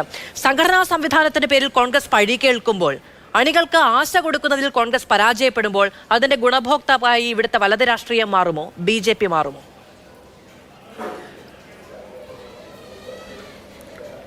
മാധു, ഈ രാഷ്ട്രീയ പാർട്ടികളിൽ ഈ തരത്തിലുള്ള ഇൻറ്റേർണലായിട്ടുള്ള ഈ വിഭാഗീയത വരുന്നത് എപ്പോഴാണെന്ന് അറിയാമോ? അതായത് അവർക്ക് പ്രത്യയശാസ്ത്ര കമ്മിറ്റ്മെൻറ്റ് ഇല്ലാതാകും, ഐഡിയോളജിക്കലായിട്ട് കമ്മിറ്റ്മെൻറ്റ് ഇല്ലാതാകുമ്പോഴാണ് ഈ രീതിയിലുള്ള പ്രശ്നങ്ങളിലേക്ക് ഏത് രാഷ്ട്രീയ പാർട്ടിയും പോകുന്നത്. ഇപ്പോൾ ഇവിടെ ശ്രീകുമാർ സാർ വളരെ വ്യക്തമായിട്ട് പറഞ്ഞു, ഏത് കാലത്തെയും കോൺഗ്രസിൻ്റെ ഏറ്റവും വലിയ ശക്തി 2 ഗ്രൂപ്പുകൾ തമ്മിലുള്ള യുദ്ധമായിരുന്നു എന്ന്. ആ 2 ഗ്രൂപ്പുകൾ തമ്മിലുള്ള യുദ്ധത്തിൻ്റെ പുറത്താണ് കോൺഗ്രസ്. അത് സത്യവുമാണ്. ഒരു കാലത്ത് ഇവിടെ കരുണാകരനും ആൻ്റണിയും, പിന്നീട് ഉമ്മൻചാണ്ടിയും കരുണാകരനും, അങ്ങനെ ആ ഒരു എപ്പോഴും ആ കോൺഗ്രസിൻ്റെ അകത്ത് ആ രണ്ട് ചേരികൾ തമ്മിലുള്ള തുറന്ന യുദ്ധം കോൺഗ്രസിൻ്റെ മുഖമുദ്രയാണ് ഏത് കാലത്തും. അതെന്തുകൊണ്ടാണ് സംഭവിക്കുന്നത്? അവർക്ക് അതല്ലാതെ വേറൊരു പാർട്ടി പ്രവർത്തനം, കാര്യം ഒരു ഐഡിയോളജിയോട് ചേർന്ന് നിന്നുകൊണ്ടുള്ള ഒരു രാഷ്ട്രീയ പ്രവർത്തനം അവർക്ക് പറ്റില്ല. കാര്യം അവർക്ക് ഐഡിയോളജി ഇല്ല. CPM-ന്, കമ്മ്യൂണിസ്റ്റ് പാർട്ടിയെ സംബന്ധിച്ചിടത്തോളം അവർക്ക് ഐഡിയോളജി ഉണ്ട്. ആ ഐഡിയോളജി ശക്തമായി അവർ ആ ഐഡിയോളജിയോട് കമ്മിറ്റ് ചെയ്ത് നിന്ന കാലത്ത് CPM-ലും അല്ലെങ്കിൽ കമ്മ്യൂണിസ്റ്റ് പാർട്ടിയിലും CPM-ലും ഈ വിഭാഗീയത ഉണ്ടായിരുന്നില്ല. സമ്മതിച്ചേ പറ്റുള്ളൂ. അത് അത്രമാത്രം ഹാർഡ് കോറായിട്ട് നിന്നിരുന്നു. അവർക്ക് കമ്മ്യൂണിസ്റ്റ് പാർട്ടി പിളർന്നത് തന്നെ പൂർണ്ണമായും ഒരു ഐഡിയോളജിയുടെ ബേസിലാണ്, അല്ലാതെ ഒരിക്കലും ഒരു വ്യക്തിപരമായ സംഘർഷങ്ങളുടെ പേരിലോ അല്ലെങ്കിൽ ഒരു നേതാക്കന്മാർ അതിൻ്റെ പേരിലല്ല. അതേസമയം കമ്മ്യൂണിസ്റ്റ് പാർട്ടി CPM-ൽ ഐഡിയോളജിക്കൽ കമ്മിറ്റ്മെൻറ്റ് ഇല്ലാതായ ആ ഒരു ജനറേഷൻ പോയതിന് ശേഷമാണ് അടുത്ത ജനറേഷനിലാണ് വന്നപ്പോഴാണ് CPM-ൽ ഈ പറഞ്ഞ വിഭാഗീയത തുടങ്ങുന്നത്. ഇപ്പം പിണറായി വിജയൻ, അച്യുതാനന്ദൻ, പിന്നെ ഇങ്ങനെ വന്ന് ആ രീതി വരുന്നത്. അതുകൊണ്ട് കോൺഗ്രസിനെ സംബന്ധിച്ചിടത്തോളം ഐഡിയോളജിയേ ഇല്ല. മറ്റവർക്ക് ഐഡിയോളജിയുടെ കമ്മിറ്റ്മെൻറ്റ് പോവുകയും ചെയ്തു, പ്രസക്തി ഇല്ലാതായി. ഇവിടെ ഇപ്പം മാധു ചോദിച്ച ചോദ്യം കറക്റ്റാണത്. അതായത് ഒന്ന് ചെയ്യുന്നത് ഒന്നിന് വളമാകും എന്നുള്ള പറഞ്ഞതല്ലേ. ഈ law of conservation of energy എന്ന് പറയുന്നൊരു സാധനം ഉണ്ടല്ലോ ഈ ഫിസിക്സിൽ. ആകപ്പാടെയുള്ള എനർജി ഒന്ന് തന്നെ, ഒന്ന് മറ്റൊന്നായി മാറുകയാണ് ചെയ്യുന്നത് എന്ന് പറയുന്നത് മാതിരി തീർച്ചയായും കോൺഗ്രസിൻ്റെ ജീർണത, കോൺഗ്രസിൻ്റെ സംഘടനാ ജീർണത തീർച്ചയായും അത് BJPക്ക് ആരാണോ കൂടുതൽ നന്നായിട്ട് പ്രയോജനപ്പെടുത്താൻ കഴിവുള്ളത് അവർക്കത് പ്രയോജനപ്പെടും എന്നുള്ള കാര്യത്തിൽ ഒരു സംശയവുമില്ല, യാതൊരു സംശയവുമില്ല. ജനങ്ങൾക്ക് കൂടുതൽ പ്രതീക്ഷ നൽകാൻ കഴിയുന്നത് ആർക്കാണോ എവിടെയാണോ അവിടെ അതാത് പാർട്ടി അവിടെ വിജയിക്കും. ഇപ്പോൾ ഇത്തവണ കേരളത്തെ സംബന്ധിച്ചിടത്തോളം ഒന്ന് നോക്കുക. ഇപ്പം ശ്രീകുമാർ സാർ ഇവിടെ പറഞ്ഞു കേരളത്തിൽ 18 സീറ്റ് കൊടുത്ത ജനങ്ങളെ നമ്മൾ കാണാതിരുന്നുകൂടാ, കണ്ണൂരിൽ 1.5 ലക്ഷം വോട്ട് നൽകി സുധാകരനെ വിജയിപ്പിച്ച ജനങ്ങളെ കാണാതിരുന്നുകൂടാ, അതുപോലെ തന്നെ ഒന്നുകൂടി കാണാതിരുന്നുകൂടാ സാർ, 75,000 വോട്ട് നേടി സുരേഷ് ഗോപിയെ ജയിപ്പിച്ച തൃശ്ശൂരിലെ ജനങ്ങളെയും കാണാതിരുന്നുകൂടാ. അതും നമുക്ക് നൽകുന്നത് വലിയൊരു സന്ദേശമാണ്. ഒന്ന് ആലോചിച്ച് നോക്കണം. കരുണാകരൻ്റെ ആ കുടുംബത്തിൻ്റെ തട്ടകമായ കേരളത്തിൽ 18 സീറ്റുകളിൽ വലിയ ഭൂരിപക്ഷത്തോടുകൂടി കോൺഗ്രസ് UDF ജയിച്ചപ്പോഴും അങ്ങയുടെ നാട്ടിൽ കോൺഗ്രസിൻ്റെ ഒരു കാലത്തെ കോട്ടയായിരുന്ന തൃശ്ശൂരിൽ കോൺഗ്രസ് 3-ാം സ്ഥാനത്ത്, കരുണാകരൻ്റെ മകൻ 3-ാം സ്ഥാനത്ത് പോയതും നാം കാണാതിരുന്നുകൂടാ. ശരി, ഓക്കെ. അത് നൽകുന്ന സന്ദേശവും നാം കാണാതിരുന്നുകൂടാ. അതെ, ആ അത്തരത്തിലുള്ള സന്ദേശം വോട്ടുകൾ ഉണ്ടാകുന്ന സമയത്ത് തീർച്ചയായും സംഘടനാ സംവിധാനത്തെ നിങ്ങളെ കെട്ടിപ്പടുത്തുകൊണ്ട് മുന്നോട്ട് പോകേണ്ട തന്നെയാണ്. ഒരു പഴുതുമില്ലാതെ കൊട്ട കക്കേണ്ട ചുമതലയുള്ളവരാണ് അങ്ങോട്ടും ഇങ്ങോട്ടും വാളെടുക്കുന്നത് എന്നുള്ളതാണ് ഏറ്റവും വലിയ പ്രശ്നമായി ചൂണ്ടിക്കാണിക്കപ്പെടുന്നത്. ഞാൻ അങ്ങിലേക്ക് വരാം. ശ്രീ ജേക്കബ് ജോർജ്, അങ്ങ് എല്ലാവരുടെയും ഒരു രാഷ്ട്രീയ വേർഷൻ കേട്ടിട്ടുണ്ടാവും. അതുകൊണ്ട് ഞാൻ 4-മതായി അങ്ങയിലേക്ക് വരാമെന്ന് വിചാരിക്കുന്നത്. ഇപ്പോൾ VD സതീശൻ്റെ ഏറ്റവും വലിയ ഗുണം എന്താണ്? നല്ല സംഘാടകനാണ് അല്ലേ? ഒരു തിരഞ്ഞെടുപ്പ് മെഷറിയെ നന്നായി ചലിപ്പിക്കാൻ കഴിയുന്ന, സംഘടനാ സംവിധാനത്തെ മുഴുവനും ഊർജ്ജസ്വലമാക്കി നിർത്താൻ കഴിയുന്ന, അതിപ്പോൾ കോൺഗ്രസിലാകട്ടെ, യൂത്ത് കോൺഗ്രസിലാകട്ടെ, KSUവിൻ്റെ സംവിധാനത്തിന് വരെ ഒരു ഊർജ്ജം നൽകാൻ പറ്റിയിട്ടുണ്ട് സതീശനെ എന്നുള്ളത് യാഥാർത്ഥ്യമാണ്. അപ്പോൾ അപ്പുറത്ത് KPCCയുടെ സംഘടനാ സംവിധാനം അങ്ങനെ തന്നെ ഇപ്പോൾ പുതുപ്പള്ളി തെരഞ്ഞെടുപ്പിലൊക്കെ ആണെങ്കിൽ KPCC അധ്യക്ഷൻ വളരെ സജീവമായിരുന്നില്ല. സതീശൻ നേരിട്ടാണ് സംവിധാനത്തെ മുഴുവൻ ചലിപ്പിക്കുന്നതൊക്കെ. അപ്പോൾ അദ്ദേഹത്തിനോട് ഇപ്പം ഏറ്റവും കൂടുതൽ അദ്ദേഹത്തിനെതിരെ ഉണ്ടാകുന്ന വിമർശനം എന്ന് പറയുന്നത് സമാന്തരമായ സംഘടനാ സംവിധാനം ചലിപ്പിക്കുന്നതാണ്. ഞാൻ ചോദിക്കുന്നത്, KPCC അധ്യക്ഷന്റെ അധികാരത്തിലേക്ക് യഥാർത്ഥത്തിൽ സതീശൻ കടന്നു കയറുന്നുണ്ടോ? ഈ കോൺഗ്രസ് രാഷ്ട്രീയത്തിൻ്റെ ഒരു ശാസ്ത്രം എൻ്റെ അഭിപ്രായത്തിൽ പ്രതിപക്ഷ നേതാവിനാണ് ഒരു സ്ഥാനം.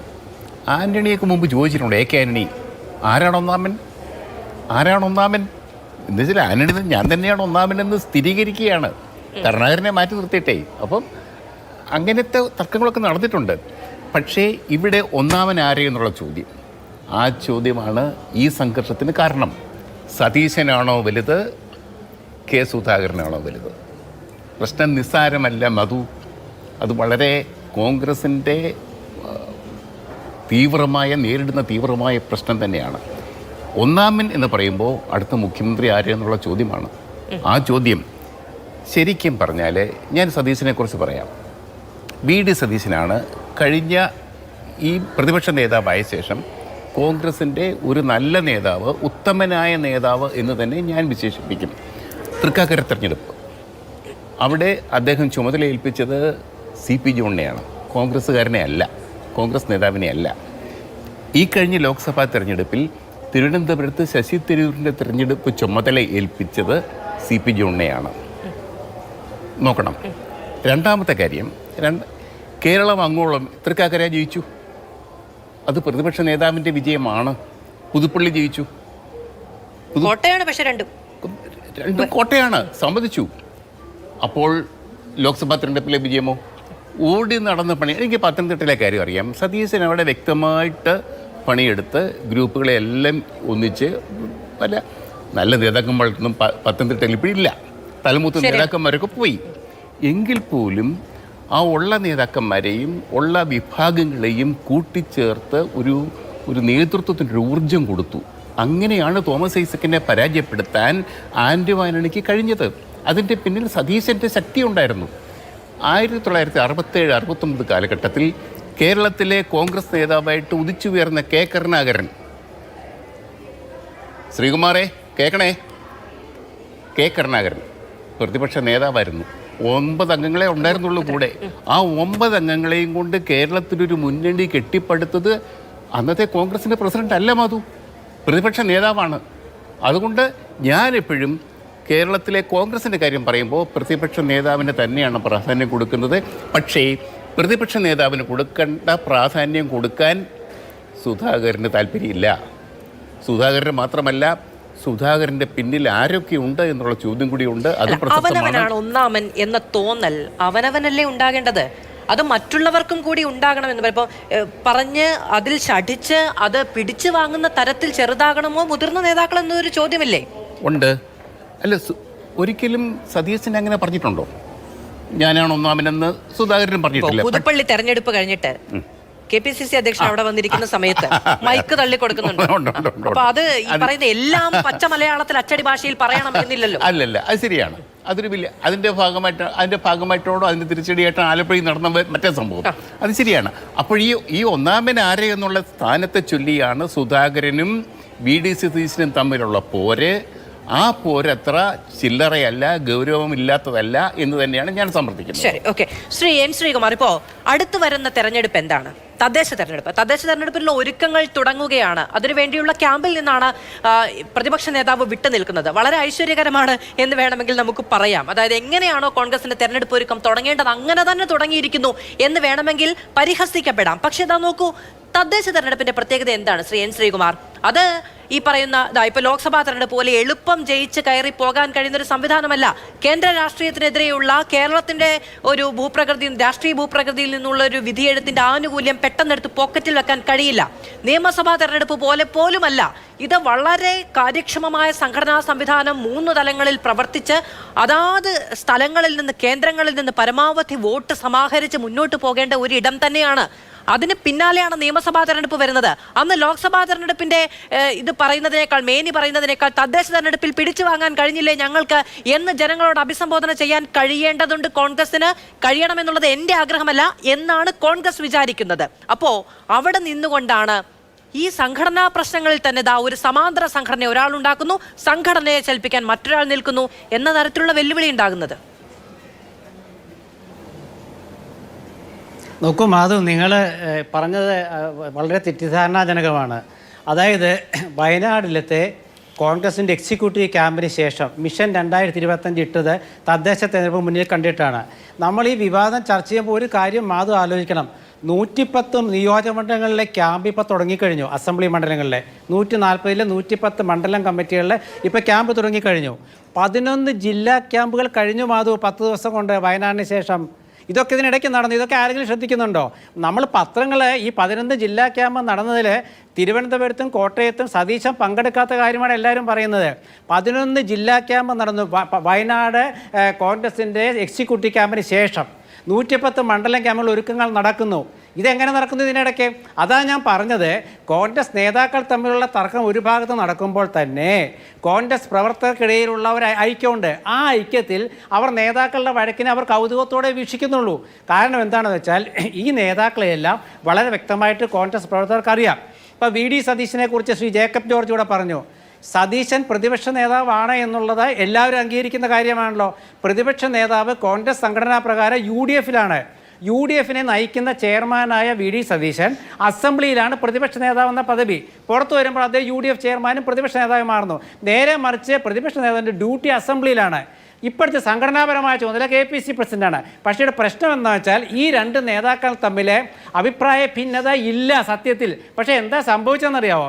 ഇത് എല്ലാ കാര്യങ്ങളും എനിക്ക് പറയാൻ കഴിയില്ല. പക്ഷേ ഈ 2 നേതാക്കൾക്കിടയിലെ എന്തെങ്കിലും ചെറിയ അസ്വാരസ്യമുണ്ടെങ്കിൽ അത് പർവ്വതീകരിച്ച് കാണിക്കാനുള്ള ശ്രമം കോൺഗ്രസിലെ ചില നേതാക്കൾക്കിടയിൽ നടന്നിട്ടുണ്ട്. ആ നടന്ന കാര്യമാണ് AICC കഴിഞ്ഞ ദിവസങ്ങളിൽ പരിശോധിച്ചത്. ആ പരിശോധിച്ച കാര്യത്തിൽ അവരൊരു തീരുമാനത്തിലെത്തിയെന്നാണ് ഞാൻ അറിഞ്ഞത്. അങ്ങനെയാകുമ്പോൾ ആരാണ് കുറ്റക്കാരായിട്ട് വരിക? സതീശനും സുധാകരനും അല്ല. അവിടെയാണ് ഞാൻ പറഞ്ഞത്, 2 ഗ്രൂപ്പുകൾ ഉണ്ടായിരുന്ന കാലത്ത് ഒരു ക്യാപ്റ്റൻ പറഞ്ഞാൽ ഒരു ഗ്രൂപ്പിൻ്റെ തീരുമാനമാണ്. ഇവിടെ കരുണാകരൻ്റെ കാര്യത്തെക്കുറിച്ച് ജേക്കബ് പറഞ്ഞല്ലോ. കരുണാകരൻ 9 MLA-മാരായിട്ട് അസംബ്ലിയിൽ പോകുമ്പോഴേ തൊട്ടപ്പുറത്ത് KSU യൂത്ത് കോൺഗ്രസ് എന്നുള്ള വലിയൊരു സമ്മർദ്ദ ഗ്രൂപ്പിനെ ആന്റണി വയലാർ രവി, കരുണാകരൻ, MA ജോൺ, ഉമ്മൻചാണ്ടി, സുധീരൻ നേതാക്കളൊക്കെ നേതൃത്വം കൊടുത്തിരുന്നു. അത് മറക്കരുത്. ആ ഒരു ഘട്ടത്തിൽ നിന്ന് വളർന്നു വന്ന കോൺഗ്രസ് പിന്നീട് പല തോൽവി കണ്ടു, വിജയം കണ്ടു. പക്ഷേ ഇപ്പോഴും കോൺഗ്രസ്സിലെ ഗ്രൂപ്പിസം എന്നുള്ളത് ഇപ്പോൾ ഇല്ല. മറിച്ച് നേതാക്കൾക്കിടയിലുള്ള ഭിന്നതയുണ്ട്. ഈ നേതാക്കൾക്കിടയിലുള്ള ഭിന്നത എങ്ങനെയാണ് വരുന്നത്?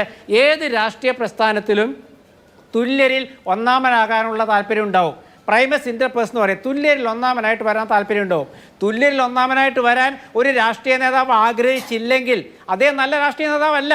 R. ശങ്കർ, PT ചാക്കോ കാലം മുതലേ ഇങ്ങോട്ട് എടുത്തു നോക്കിയാൽ നമുക്ക് കാര്യങ്ങൾ മനസ്സിലാകും. അഭിപ്രായ വ്യത്യാസത്തിൻ്റെ പേരിലാണല്ലോ ചാക്കോ ശങ്കർ പ്രശ്നങ്ങളൊക്കെ രൂക്ഷമായത്. അപ്പോൾ അതുപോലെ തന്നെ കോൺഗ്രസിനെ സംബന്ധിച്ചത് ഈ പ്രശ്നങ്ങളൊക്കെ ഒരു ഭാഗത്ത് നടക്കുമ്പോഴും 10 ജില്ലാ ക്യാമ്പ് നടന്നത് മറന്നു പോകരുത്. ഈ 10 ജില്ലാ ക്യാമ്പിലത്തെ തീരുമാനങ്ങൾ പ്രാവർത്തികമാക്കേണ്ട മണ്ഡലം, ബ്ലോക്ക്, ബൂത്ത്, യൂണിറ്റ് കമ്മിറ്റികൾ അവിടെ എന്തെങ്കിലും പരാജയം സംഭവിച്ചാൽ അത് സതീശൻ്റെയോ സുധാകരൻ്റെയോ പരാജയമല്ല, അത് അതാത് ബ്ലോക്ക്, മണ്ഡലം, ഈ പറയുന്ന വയനാട് തീരുമാനം തിരുവനന്തപുരത്ത് ക്യാമ്പിൽ റിപ്പോർട്ട് ചെയ്യേണ്ട ഉത്തരവാദിത്തം പ്രതിപക്ഷ നേതാവിനായിരുന്നു. അദ്ദേഹം അതിൽ നിന്ന് വിട്ടു നിൽക്കുന്നത് ഈ അഭിപ്രായ വ്യത്യാസങ്ങളെ തുടർന്നാണ്. ശ്രീ എൻ ശ്രീകുമാർ ഇരുട്ടുകൊണ്ട് ഓട്ടയടക്കേണ്ടത് നമുക്ക് എല്ലാവർക്കും, അങ്ങേക്കും എനിക്കും ഈ പാനലിരിക്കുന്ന എല്ലാവർക്കും അറിയാവുന്നതാണ്. ഇവർ തമ്മിലുള്ള അഭിപ്രായ വ്യത്യാസങ്ങളിൽ ഹൈക്കമാൻഡിന്റെ ഇടപെടൽ വന്ന് തീരുമാനം വന്നിട്ട് മതി ഇനി മുന്നോട്ട് എന്നുള്ള ശാഠ്യമാണ് പ്രതിപക്ഷ നേതാവിനുള്ളത് എന്നുള്ളത് പരസ്യമായ രഹസ്യമാണ്. ഇനി ഇവർ തമ്മിൽ എന്തെങ്കിലും അങ്ങ് തന്നെയാണ് പറയുന്നത് അഭിപ്രായ വ്യത്യാസമില്ല, എന്തെങ്കിലും തരത്തിലുള്ള അഭിപ്രായ വ്യത്യാസം ഉണ്ടെങ്കിൽ അത് ഊതി പെരുപ്പിക്കാൻ അവിടെ ധാരാളം നേതാക്കളുണ്ട് എന്ന്. ആരാണവർ? ഈ പറയുന്ന ഗ്രൂപ്പുകളും ഈ പറയുന്ന പ്രത്യേക താല്പര്യങ്ങളും ഈ സങ്കുചിത താല്പര്യങ്ങളെല്ലാം തച്ചുടയ്ക്കും എന്നായിരുന്നല്ലോ പ്രഖ്യാപനം. അതൊന്നും കഴിഞ്ഞില്ല. കേഡർ സംവിധാനത്തിന് പകരം കൂടോത്ര സംവിധാനം കൊണ്ടുവന്നാണ് ഈ പറയുന്ന കാര്യങ്ങളൊക്കെ എന്നുള്ളതാണ്. എങ്കിൽ തദ്ദേശവും നിയമസഭയും ഒക്കെ ഇനി ജയിച്ചു പോകാനും കൂടോത്രം തന്നെ വേണ്ടി വരും. ശ്രീ എൻ ശ്രീകുമാർ, നോക്കൂ മാധു, വി ഡി സതീശൻ ഞാൻ തന്നെ അല്ലേ പറഞ്ഞത് തിരുവനന്തപുരത്തും കോട്ടയത്തും പോയില്ല എന്നുള്ളത്. കാരണം എന്താണ്, ഇങ്ങനെ ഒരു തർക്കം കോൺഗ്രസിൽ വന്നു. അതായത് KPCCയെ ഹൈജാക്ക് ചെയ്യാൻ വേണ്ടി സതീശൻ ശ്രമിച്ചു എന്ന വാർത്തകൾ വന്നു. ഈ വാർത്തകൾ വരുമ്പോൾ തീർച്ചയായിട്ടും അതിനോട് പ്രതികരിക്കണം, ഏത് നേതാവും പ്രതികരിക്കണം. അങ്ങനെ പ്രതികരിക്കുന്ന നേതാക്കൾ എല്ലാ പാർട്ടിയിലും ഉണ്ട്. കാരണം അത് തെറ്റിദ്ധാരണ ഉണ്ടാക്കുന്നതല്ലേ. അപ്പോൾ സതീശൻ ഒരു കാര്യം പറഞ്ഞു കാണും, എന്ത് ഇനി അതിലൊരു തീരുമാനമായിട്ട് ഞാൻ 2 സ്ഥലത്ത് പൊക്കോളാം എന്ന് സതീശൻ പറഞ്ഞു കാണും. അതിലെന്താ തെറ്റുള്ളത്? ഒരു തെറ്റുമില്ല അതിൽ. അത് സുധാകരനും സതീശനും തമ്മിലുള്ള പ്രശ്നമല്ല. അത് നമുക്കറിയാൻ വയ്യാത്തൊരു കാര്യമുണ്ട്. സുധാകരനും സതീശനും തമ്മിൽ വ്യക്തിപരമായിട്ട് യാതൊരു പ്രശ്നങ്ങളുമില്ല. പക്ഷേ പ്രശ്നം എന്താണെന്ന് വെച്ചാൽ ഏത് പാർട്ടിയിലാണെങ്കിലും ഈ കാര്യങ്ങളൊക്കെ എല്ലാവർക്കും, ഒരു പാർട്ടിയിൽ നിൽക്കുന്ന എല്ലാ രണ്ടാം നിര നേതാക്കന്മാർക്കും എല്ലാവർക്കും താല്പര്യങ്ങളുണ്ടാകും. നേരത്തെ മാധുവിടെ പറഞ്ഞല്ലോ, ഏതോ ജില്ലകളിലൊക്കെ നേതാക്കൾക്ക് സ്വന്തമായി സതീശൻ കൊടുത്തതല്ലത്. KC വേണുഗോപാൽ VD സതീശന് ചില ചുമതലകൾ കൊടുത്തിരുന്നു.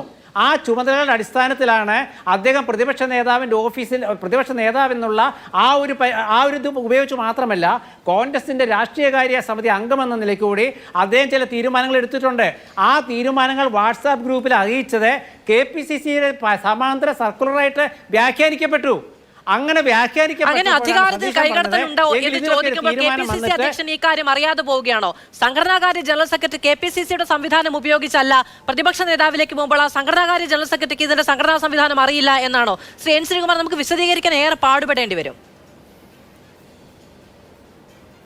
ഇല്ലില്ല, KPCC പ്രസിഡന്റ് ഇക്കാര്യത്തിൽ എന്താ പറഞ്ഞത്? KPCC പ്രസിഡന്റ് ഇക്കാര്യത്തിൽ പറഞ്ഞ ചോദ്യത്തിനുള്ള ഉത്തരമാണ്. കാര്യങ്ങളൊക്കെ നോക്കാൻ എനിക്കറിയാവുന്ന എനിക്കറിയാമെന്നാണ് പറഞ്ഞത്. അധികാരത്തിൽ കൈകടത്തുന്നുണ്ടോ എന്ന് ചോദിക്കുമ്പോൾ അങ്ങനെ എന്തെങ്കിലും ഉണ്ടെങ്കിൽ എനിക്കത് കൈകാര്യം ചെയ്യാൻ അദ്ദേഹത്തിന് അപ്പോഴും വിശ്വാസമില്ല. പ്രതിപക്ഷ നേതാവ് അങ്ങനെ ഒരാളല്ല, VD സതീശൻ അങ്ങനെ ഒരാളല്ല എന്ന് മാധ്യമങ്ങളോട് പറയാൻ പറ്റില്ലേ? എൻ്റെ മാധു, അതായത് ഒരു രാഷ്ട്രീയ കക്ഷിയിലെ 2 നേതാക്കൾ തമ്മിൽ ഭിന്നതയുണ്ടെന്ന് പുറത്തേക്ക് വാർത്തകൾ വന്നാൽ ആ ഭിന്നത അതേപോലെ മൂടിവെക്കുന്ന സ്വഭാവം കോൺഗ്രസിന് ഇല്ല. അങ്ങനെ മൂടിവെക്കുമ്പോഴാണ് ഇത് വല്ലാതെ ചീഞ്ഞു പഴുത്ത് പൊട്ടിത്തെറിക്കുന്നത്. അതാണ് മറ്റു പാർട്ടികളിൽ കാണുന്നത്. നമ്മൾ കോൺഗ്രസ് ഒരു ഒറ്റ മിനിറ്റ്, നമ്മൾ കോൺഗ്രസിലെ കാര്യം ചർച്ച ചെയ്യുമ്പോൾ നിങ്ങൾ സമാന്തരമായി മാർക്സിസ്റ്റ് പാർട്ടിയിലും BJPയിലും ഒക്കെ നടക്കുന്ന കൂടി നിങ്ങൾ പരിശോധിക്കൂ. ഒറ്റ കാര്യം കൂടെ പറയാം. ഷാബു പ്രസാദ് പറഞ്ഞല്ലോ ആശയപരമായ ഭിന്നതയെക്കുറിച്ച്. ഇപ്പോൾ BJPയിലെ കേന്ദ്ര ഭരണം ദുർബലമായപ്പോൾ ആ പാർട്ടിയിലെ UPയിലെ മുഖ്യമന്ത്രിയുടെ നേതൃത്വത്തിലുള്ള ഒരു ഗ്രൂപ്പും മറ്റൊരു ഗ്രൂപ്പും തമ്മിലുള്ള വഴക്കിനെ കുറിച്ച് എങ്ങനെയാണ് വാർത്ത വന്നത്? അപ്പോൾ ഭരണം ദുർബലമാകുമ്പോൾ, സംഘടന ദുർബലമാകുമ്പോൾ ഏത് പാർട്ടിയിലും ഉണ്ടാവും. പക്ഷേ കോൺഗ്രസ് ദേശീയ തലത്തിൽ ഹൈക്കമാൻഡ്. ശ്രീ എൻ ശ്രീകുമാർ, ഞാൻ വരാം അങ്ങയിലേക്ക്. ശ്രീ KS അരുൺകുമാർ, ഇപ്പോൾ പ്രതിപക്ഷ നേതാവ് തന്നെ ചൂണ്ടിക്കാണിക്കുന്നത് സംസ്ഥാന സർക്കാരിന് നേതൃത്വം നൽകുന്ന ആളുകൾക്കെതിരെ ഈ പറയുന്ന കഴിഞ്ഞ ജില്ലാ കമ്മിറ്റികളിൽ അപ്പാടെ വന്ന വിമർശനങ്ങളൊക്കെ വാർത്തയായില്ലേ എന്ന് അദ്ദേഹം ചോദിക്കുന്നുണ്ട്. അപ്പോൾ ഈ പറയുന്ന എല്ലാ സംഘടനാ സംവിധാനങ്ങളിലും ഉണ്ടാകുന്ന, നേരത്തെ ശ്രീ എൻ ശ്രീകുമാറും പറഞ്ഞു, എല്ലാ പാർട്ടികളുടെയും ഇടയിൽ ഉണ്ടാകുന്ന അധികാര തർക്കങ്ങൾ, അധികാരത്തിന് വേണ്ടിയുള്ള ചരടുവലികൾ, മുന്നിൽ നിൽക്കുന്ന ആൾക്കെതിരെയുള്ള പിന്നിൽ നിന്നുള്ള ആക്രമണം, അങ്ങനെ പലതിൻ്റെയും ഒരു കോൺഗ്രസ് പതിപ്പ് എന്നത് മാത്രമാണോ ഇപ്പോൾ സംഭവിക്കുന്നത്? മധു, അതിലേക്ക് വരുന്നതിന് മുമ്പ് ഇപ്പൊ ബഹുമാനപ്പെട്ട പ്രതിപക്ഷ നേതാവ് VD സതീശനെ കുറിച്ച് നമ്മുടെ എല്ലാം ബഹുമാനപ്പെട്ട മുൻ മുഖ്യമന്ത്രി ഉമ്മൻചാണ്ടിയുടെ ആത്മകഥ കാലം സാക്ഷി എന്ന ആത്മകഥയിൽ പാഴായ ഭൂരിപക്ഷ പിന്തുണ എന്ന് പറയുന്ന അധ്യായത്തിൽ പറയുന്നുണ്ട്, ഞങ്ങൾ എല്ലാവരും കൂടി തീരുമാനിച്ചതും ഭൂരിപക്ഷവും പ്രതിപക്ഷ നേതാവാകാൻ മുൻ പ്രതിപക്ഷ നേതാവായിരുന്ന രമേശ് ചെന്നിത്തലയ്ക്കായിരുന്നുവെന്നും അങ്ങ് ഡൽഹിയിലേക്ക് ആ തീരുമാനം ഭൂരിപക്ഷത്തിന്റെ അടിസ്ഥാനത്തിൽ പോയപ്പോൾ ഡൽഹിയിൽ നിന്നുള്ള ഇടപെടലിന്റെ ഭാഗമായിട്ടാണ് അത്തരത്തിൽ വി.ഡി. സതീശൻ പ്രതിപക്ഷ നേതാവായി വന്നത് എന്നെല്ലാം അദ്ദേഹം തന്നെ ആത്മകഥയിൽ പറഞ്ഞിട്ടുണ്ട്. അത് നമ്മളെല്ലാം വായിച്ചതുമാണ്, ചർച്ച ചെയ്തതുമാണ്. 17 4 വലുത് എന്ന് എൻ ശ്രീകുമാറിനെ കുറിച്ചുള്ള നേതാക്കന്മാർക്ക് അറിയാമല്ലോ ഏതാണ് വലുതെന്ന്. 4 പേരുടെ പിന്തുണയുള്ളയാൾ പ്രതിപക്ഷ നേതാവായിട്ട് വന്നു. അങ്ങനെ പ്രതിപക്ഷത്തിന്റെ നേതാവ് എന്നുള്ള രൂപത്തിൽ ചുമതല നിർവഹിക്കുന്നു. അതിനിടയിൽ പാർട്ടി സംവിധാനത്തെ കൂടി പിടിക്കാൻ ശ്രമിക്കുന്നു. തനിക്ക് താല്പര്യമുള്ളവർക്ക് ജില്ലയുടെ ചുമതല കൊടുക്കുന്നു. അവരെ കൂട്ടിയോജിപ്പിച്ച് വാട്സപ്പ് ഗ്രൂപ്പ് ഉണ്ടാക്കുന്നു. അതിലേക്ക് അദ്ദേഹത്തിന്റെ മെസ്സേജുകൾ പോകുന്നു. പാർട്ടിയുടെ ശരിക്കും പറഞ്ഞാൽ KPCCയുടെ സംഘടനാ സംവിധാനം ദുർബലമാകുന്നു. ആ ദുർബലമാകുമ്പോൾ KPCC സെക്രട്ടറിമാർ പ്രത്യേക യോഗം ചേരുന്നു.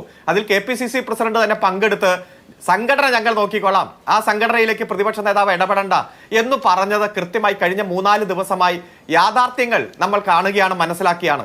ഒരു നേതാവും അതിനെ തള്ളി പറഞ്ഞിട്ടില്ല. പിന്നെ എൻ ശ്രീകുമാറിനെ കൂട്ടുള്ള കോൺഗ്രസ് സഹയാത്രികർ എത്രയധികം ന്യായീകരിക്കാൻ നോക്കിയാലും യാഥാർത്ഥ്യം ജനങ്ങൾക്ക് കൃത്യമായിട്ട് ബോധ്യമുണ്ട് എന്ന് തന്നെയാണ് മനസ്സിലാക്കുന്നത്. കൂടോത്രവും തൊട്ടടുത്തിരുന്ന് പരസ്പരം ഉപയോഗിക്കാൻ കഴിയാത്ത വാക്കുകൾ ഉപയോഗിച്ചതും നമുക്ക് ഈ ചർച്ചയിലൊന്നും പറയാൻ പറ്റാത്ത തരത്തിലുള്ള ഇവരുടെ പെരുമാറ്റങ്ങൾ, മൈക്ക് തട്ടിപ്പറിച്ചതും അതിന്റെ ഭാഗമായിട്ടുള്ള പരാമർശങ്ങളെല്ലാം പൊതുസമൂഹത്തിലുണ്ട്, പൊതുമണ്ഡലത്തിലുണ്ട്. അതുകൊണ്ട് ഇവരെല്ലാം ചേട്ടനനിയന്മാരാണ്, അതുകൊണ്ട് തർക്കം ഉണ്ടാകും എന്നൊക്കെ പറഞ്ഞാലും യഥാർത്ഥത്തിൽ എന്താണ് ഇപ്പൊ കോൺഗ്രസിൽ നടന്നുകൊണ്ടിരിക്കുന്നത് എന്ന് നമുക്കെല്ലാം അറിയാം. ഒറ്റ തീരുമാനം വന്നു, ഓരോ ബൂത്തിൽ നിന്നും 1.5 ലക്ഷം രൂപ വീതം പിരിക്കാൻ തീരുമാനിച്ചു. പണമില്ലാത്തത് കൊണ്ട് പഞ്ചായത്ത് തെരഞ്ഞെടുപ്പിൽ സ്ഥാനാർത്ഥികൾ ബുദ്ധിമുട്ടരുത് എന്നുള്ള തീരുമാനം ഐക്യത്തോടെ ഇവർ നടപ്പാക്കുന്നതും പത്രങ്ങളിലൂടെ, വാർത്തയിലൂടെ നമ്മൾ മനസ്സിലാക്കുന്ന സാഹചര്യം വന്നു. ഇവിടെ പറഞ്ഞല്ലോ LDF തെരഞ്ഞെടുപ്പിന് ശേഷം ചർച്ചകൾ നടന്നില്ലേ? ഞങ്ങൾ കൃത്യമായി തെരഞ്ഞെടുപ്പിന്റെ തോൽവിയുമായി ബന്ധപ്പെട്ടുകൊണ്ടുള്ള സാഹചര്യം പരിശോധിക്കാൻ എല്ലാ സംഘടനാ ഘടകങ്ങളും ചേർന്നു. അതിനുശേഷം സംസ്ഥാന കമ്മിറ്റി ഒരു റിവ്യൂ റിപ്പോർട്ട് തയ്യാറാക്കി, കേന്ദ്ര കമ്മിറ്റി ഒരു റിവ്യൂ റിപ്പോർട്ട് തയ്യാറാക്കി. അതിൽ തോൽവിയുടെ കാരണങ്ങൾ കൃത്യമായി തന്നെ പരാമർശിച്ചിട്ടുണ്ട്. ആ റിവ്യൂ റിപ്പോർട്ടിനെ തുടർന്ന് എല്ലാ ഘടകങ്ങളും ചർച്ച നടത്തി. ആ ചർച്ച നടത്തിയതിനു ശേഷം ഈ തോൽവിയെ അതിജീവിക്കാൻ എന്തൊക്കെയാണ് സ്വീകരിക്കേണ്ടത്, ഭാവി കാര്യങ്ങൾ എന്നതിനെക്കുറിച്ചും ഞങ്ങൾ കൃത്യമായിട്ടുള്ള ഒരു റിപ്പോർട്ട് തയ്യാറാക്കി. ആ റിപ്പോർട്ട് നടപ്പാക്കുന്ന പ്രക്രിയയുടെ ഭാഗമായി ഞങ്ങൾ മുന്നോട്ട് പോവുകയാണ്. പെൻഷൻ കുടിശ്ശിക വരാൻ പാടില്ല എന്ന് ഞങ്ങൾ തീരുമാനിച്ചു. അതുപോലെ തന്നെ വിവിധ കെട്ടിടങ്ങളുടെ നിർമ്മാണത്തിന്റെ അനുവാദത്തിനു വേണ്ടി കൊടുക്കുമ്പോൾ ഉള്ള ഫീസുമായി ബന്ധപ്പെട്ടുകൊണ്ട് 50-60% കുറവ് വരുത്തിയെന്ന് നമ്മൾ കണ്ടു. പ്രയോറിറ്റിയിൽ മാറ്റം വരുത്തുന്നു. ഏതൊക്കെയാണോ ജനങ്ങൾക്ക് പ്രതിഷേധമുണ്ടാക്കിയത്, ബുദ്ധിമുട്ടുണ്ടാക്കിയത്, ആ സാഹചര്യങ്ങളിലെല്ലാം പ്രയോറിറ്റിയിൽ മാറ്റം വരുത്തി ഭരണത്തിന്റെ നേട്ടം ജനങ്ങളിൽ എത്തിക്കാൻ വേണ്ടിയിട്ടുള്ള നടപടികൾ സ്വീകരിക്കുന്നു. വിമർശനം ഉണ്ടായിട്ടുണ്ട്, സ്വയം വിമർശനം ഉണ്ടായിട്ടുണ്ട്, പരിശോധന ഉണ്ടായിട്ടുണ്ട്, തിരുത്തൽ ഉണ്ടായിട്ടുണ്ട്. ഇനിയും തിരുത്തൽ ഉണ്ടാകും. ഞങ്ങൾ ജനങ്ങൾക്കൊപ്പം നിന്ന് പ്രവർത്തിച്ചുകൊണ്ട് അവരോട് നന്നായി തന്നെ സംവദിച്ചുകൊണ്ട് അവരുടെ ആശങ്കകൾ പങ്കുവെച്ച് ഞങ്ങൾ മുന്നോട്ട് പോകും. പ്രകടന പത്രിക നടപ്പാക്കും, നവകേരളം നിർമ്മിക്കും. ഞങ്ങൾ അത്തരത്തിലുള്ള മുന്നോട്ട് വയ്ക്കാൻ ഒറ്റ കാര്യം. നമ്മളോടൊപ്പം ചേരുന്നുണ്ട് ശ്രീമതി ദീപ്തി മേരി വർഗീസ്. ഇപ്പോ കോൺഗ്രസ്, ഞാൻ ഈ ചർച്ചയുടെ തുടക്കത്തിൽ KPCC അധ്യക്ഷനും പ്രതിപക്ഷ നേതാവും തമ്മിലുള്ള ആശയവിനിമയത്തിൽ, സംബോധനയിൽ, പെരുമാറ്റത്തിൽ ഒക്കെ ഉണ്ടാകുന്ന പലതരത്തിൽ ഇതിനു മുൻപും ഉണ്ടായിട്ടുള്ള പ്രശ്നങ്ങളൊക്കെ ചൂണ്ടിക്കാണിക്കുകയുണ്ടായി.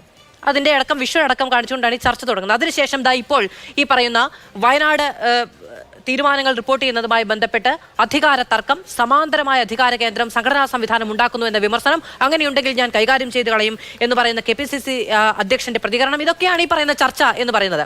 എന്തുകൊണ്ടാണ് കോൺഗ്രസിന് മാധ്യമങ്ങളിലൂടെ ജനങ്ങളോട്, അണികളോട് ഇത് വിശദീകരിക്കാൻ കഴിയാതെ പോകുന്നത്? വയനാട് ക്യാമ്പ് കഴിഞ്ഞതിന് ശേഷം തെരഞ്ഞെടുപ്പിനെ എങ്ങനെ നേരിടണം, തദ്ദേശ തെരഞ്ഞെടുപ്പുകൾ, വരാൻ പോകുന്ന അസംബ്ലി തെരഞ്ഞെടുപ്പുകൾ, ഇതിനെ ഏത് തരത്തിൽ നേരിടണം എന്നുള്ളതിനെ കുറിച്ച് വളരെ കൃത്യമായ രൂപരേഖയും മാർഗരേഖയും ഒക്കെ ഉണ്ടായിട്ടുണ്ട്. അതനുസരിച്ച് കോൺഗ്രസ് പാർട്ടി മുമ്പോട്ട് പോയിക്കൊണ്ടിരിക്കുകയാണ്. സത്യത്തിൽ ഇന്ന് ഇത്തരത്തിലുള്ള ഒരു ചർച്ച വരുന്നതിന്റെ കാരണം പോലും ഒന്ന് ആലോചിച്ച് നോക്കൂ. ഒരു KPCC യോഗം പോലും ചേരാൻ കഴിയാത്ത ഒരു സാഹചര്യത്തിലേക്ക് കാര്യങ്ങൾ പോയിക്കൊണ്ടിരിക്കുകയാണ്. KPCC യോഗം കൂടി അവിടെ അഭിപ്രായങ്ങൾ KPCC ഭാരവാഹികൾ പറഞ്ഞാൽ, അല്ലെങ്കിൽ എന്തെങ്കിലും വിമർശനം വന്നാൽ, എന്തെങ്കിലും അഭിപ്രായ പ്രകടനങ്ങൾ വന്നാൽ അത് പുറത്ത് ചർച്ച ചെയ്ത്, ഇപ്പോൾ ഇവിടെ ഇരിക്കുന്ന 4 പേരുടെയും ചർച്ച ഞാൻ കേൾക്കുകയായിരുന്നു. ഞാൻ ആ KPCC യോഗത്തിൽ പങ്കെടുത്ത ഒരാളാണ്. അതിൻ്റെ അകത്ത് സാധാരണഗതിയിൽ പറയാറുള്ളത് പോലെ അഭിപ്രായങ്ങളും അഭിപ്രായ പ്രകടനങ്ങളും നടന്നു എന്നതിൽ കവിഞ്ഞ് യാതൊന്നും സംഭവിച്ചിട്ടില്ല. അപ്പോൾ അത്തരത്തിൽ അഭിപ്രായം പറഞ്ഞാൽ മാത്രം ഒരു സംഘടന മുമ്പോട്ട് പോവുകയുള്ളൂ. ഇവിടെ ഇപ്പം ഞാൻ ചർച്ചയിലല്ല പങ്കെടുക്കുന്നത് എന്നുള്ളത് കൊണ്ട് ഇവിടെ 4 പേരും പറഞ്ഞതിന് മറുപടി ഒന്നും ഞാൻ പറയുന്നില്ല. എന്നാലും ഒരു രാഷ്ട്രീയ പ്രസ്ഥാനം എന്നുള്ള നിലയ്ക്ക് കഴിഞ്ഞ കാലങ്ങളിലൊക്കെ BJPയിലും CPM-ലും ഒക്കെ അവരുടെയൊക്കെ പ്രതിനിധികൾ അവിടെ ഇരിപ്പുണ്ടല്ലോ. അവിടെയൊക്കെ നടന്നിട്ടുള്ള സംഘടനയ്ക്കുള്ളിൽ നടന്നിട്ടുള്ള അഭിപ്രായ ഭിന്നതകളും അഭിപ്രായ വ്യത്യാസങ്ങളും ഒക്കെ കേരള സമൂഹം ചർച്ച ചെയ്തിട്ടുള്ളതാണ്. കോൺഗ്രസ് പോലെയുള്ള ഒരു ജനാധിപത്യ പ്രസ്ഥാനത്തിന്റെ അകത്ത് എല്ലാ കാലത്തും ലീഡർഷിപ്പിനോട് അണികൾ ചോദ്യങ്ങൾ ചോദിച്ചിട്ടുണ്ട്, അല്ലെങ്കിൽ അഭിപ്രായങ്ങൾ പരസ്പരം പറയുകയും വിമർശിക്കുകയും. ആ കാലത്തൊക്കെ അത് പുറത്തു വന്നിട്ടുമുണ്ട് ദീപ്തി മേരി വർഗീസ്. അതായത് നാളെ നടക്കാൻ പോകുന്ന KPCCയുടെ സംഘടനാകാര്യ യോഗത്തിൽ എന്ത് നടക്കുമെന്ന് ഇന്നടക്കം, അല്ലെങ്കിൽ അവിടെ എന്താണ് വിമർശനം ഉന്നയിക്കാൻ പോകുന്നത് ഇന്നടക്കം പറയാൻ കഴിയുന്ന കാലം പോലും ഉണ്ടായിരുന്നു. ഞാൻ ചോദിക്കുന്നത് CPM പോലെ ഒരു സംഘടനാ സംവിധാനത്തിനുള്ളിൽ നടന്ന വിഷയങ്ങൾ പുറത്തു വന്ന് അത് ചർച്ച ചെയ്യുമ്പോൾ അതിന്റെ ഭാഗമാകുന്ന കോൺഗ്രസിന് എന്തുകൊണ്ടാണ് പ്രതിപക്ഷ നേതാവിന് ഈ വാർത്തകൾ പുറത്തു വന്നതിൽ ഇത്രയധികം അതൃപ്തി?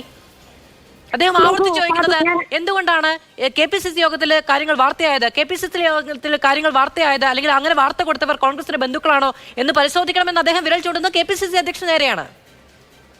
ഒരു കാര്യം ഞാൻ ചോദിച്ചോട്ടെ, ഈ CPM-ന്റെ യോഗത്തിൽ നടന്ന മുഴുവൻ കാര്യങ്ങളും പുറത്ത് ചർച്ച ചെയ്യപ്പെടുന്നില്ലേ? P. ജയരാജൻ EP ജയരാജൻ തമ്മിലുള്ള അഭിപ്രായ വ്യത്യാസങ്ങൾ പുറത്തേക്ക് വന്നില്ലേ? അത് ചർച്ച ചെയ്യപ്പെട്ടില്ലേ? മാധ്യമങ്ങൾ ചർച്ച ചെയ്യില്ലേ? പക്ഷെ നിങ്ങൾക്ക് ഇന്ന് ഒരു ചർച്ചയിലേക്ക് വരാൻ പോലും കഴിയുന്നില്ല എന്നുള്ളത് ഒരു കാര്യം. രണ്ടാമത്തെ കാര്യം, അങ്ങനെ ചർച്ചയാകുമ്പോൾ പ്രതിപക്ഷ നേതാവിന് അത് സഹിക്കാൻ പറ്റുന്നില്ല. അദ്ദേഹത്തിന്റെ പ്രശ്നം എന്ന് പറയുന്നത് മാധ്യമങ്ങൾ എങ്ങനെ ഇത് അറിഞ്ഞു എന്നുള്ളതാണ്.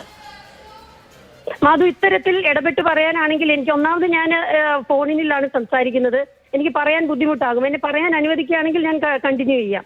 അതായത് ഇന്ന് വളരെ കൃത്യമായിട്ട് പ്രതിപക്ഷ നേതാവ് പറഞ്ഞല്ലോ, ഞാൻ വിമർശനത്തിന് അതീതനല്ല. എത്ര മെച്ചുവേർഡ് ആയിട്ടാണ് ഇന്ന് ബഹുമാനപ്പെട്ട പ്രതിപക്ഷ നേതാവ് നിങ്ങളുടെ ചോദ്യങ്ങളോട് പ്രതികരിച്ചത്. വിമർശനങ്ങൾ പറയാം, ഞാൻ വിമർശനത്തിന് അതീതനല്ല, ആരും വിമർശനത്തിന് അതീതനല്ല. കോൺഗ്രസ് പാർട്ടിയുടെ പ്രത്യേകത എന്താണെന്ന് വെച്ചാൽ, അഭിപ്രായം പറഞ്ഞാൽ മറ്റേ മാഷ അള്ളയുടെ ഉള്ള സ്റ്റിക്കർ ഒട്ടിച്ച് അല്ലെങ്കിൽ വെട്ടിക്കൊല്ലുകയോ അത്തരത്തിൽ ഉള്ള പ്രശ്നങ്ങളൊന്നും കോൺഗ്രസിനെ സംബന്ധിച്ചില്ല. കോൺഗ്രസിനകത്തുള്ള എല്ലാ നേതാക്കന്മാർക്കും അഭിപ്രായം പറയാനുള്ള സ്വാതന്ത്ര്യമുണ്ട്. അത്തരത്തിൽ എല്ലാ കാലത്തും പറഞ്ഞിട്ടുമുണ്ട്. അങ്ങനെ അഭിപ്രായം പറഞ്ഞതിനെ ഞാൻ വിമർശനത്തിന് അതീതനല്ല എന്ന് ഏറ്റവും പക്വമായ രീതിയിൽ ഇന്ന് മാധ്യമങ്ങളോട് പ്രതികരിച്ച ആളാണ് ബഹുമാനപ്പെട്ട പ്രതിപക്ഷ നേതാവ്. ഈ ഒരു KPCC യോഗത്തിൽ KPCCയുടെ ഭാരവാഹികൾ ഒരു അഭിപ്രായം പറഞ്ഞാൽ അതിൻ്റെ അകത്ത് എന്തെങ്കിലും ആശങ്ക ഉളവാക്കിയാൽ ആ ആശങ്ക ചെന്ന് പുറത്താരെങ്കിലും പറഞ്ഞിട്ടുണ്ടെങ്കിൽ അത് തീർച്ചയായിട്ടും തെറ്റാണ്. അത് തീർച്ചയായിട്ടും പാർട്ടി അതിന് വേണ്ട നടപടികൾ എടുക്കുമെന്നുള്ള കാര്യത്തിലൊന്നും ഒരു സംശയവുമില്ല. ഇപ്പോ കോൺഗ്രസിലെ നേതാക്കളുടെ അഭിപ്രായമാണ്, സംഘടനാ സംവിധാനവുമായി ബന്ധപ്പെട്ട വിമർശനങ്ങളാണ് അവർ അവരുടെ സംഘടനാ യോഗങ്ങളിൽ ഉന്നയിക്കുന്നത്. അതേ അഭിപ്രായമുള്ളവർക്ക് മാധ്യമങ്ങളുടെ അഭിപ്രായം തുറന്നു പറയാൻ പാടില്ലേ? മാധ്യമങ്ങളുടെ അഭിപ്രായം തുറന്നു പറയുന്നുണ്ടല്ലോ. അതുകൊണ്ടാണല്ലോ ബഹുമാനപ്പെട്ട KPCC പ്രസിഡന്റും ശ്രീ VD സതീശനും ഒക്കെ അതിൻ്റെ അകത്ത് പ്രതികരിച്ചുകൊണ്ടിരിക്കുന്നത്. അവർ പറഞ്ഞതിന്റെ ഏത് ഭാഗത്ത് ഇപ്പോൾ നിങ്ങൾ ഇവിടെ ചർച്ച ചെയ്യുന്ന ഈ വിഷയം ഒരു പാർട്ടിയുടെ ആഭ്യന്തര കാര്യം മാത്രമാണ്.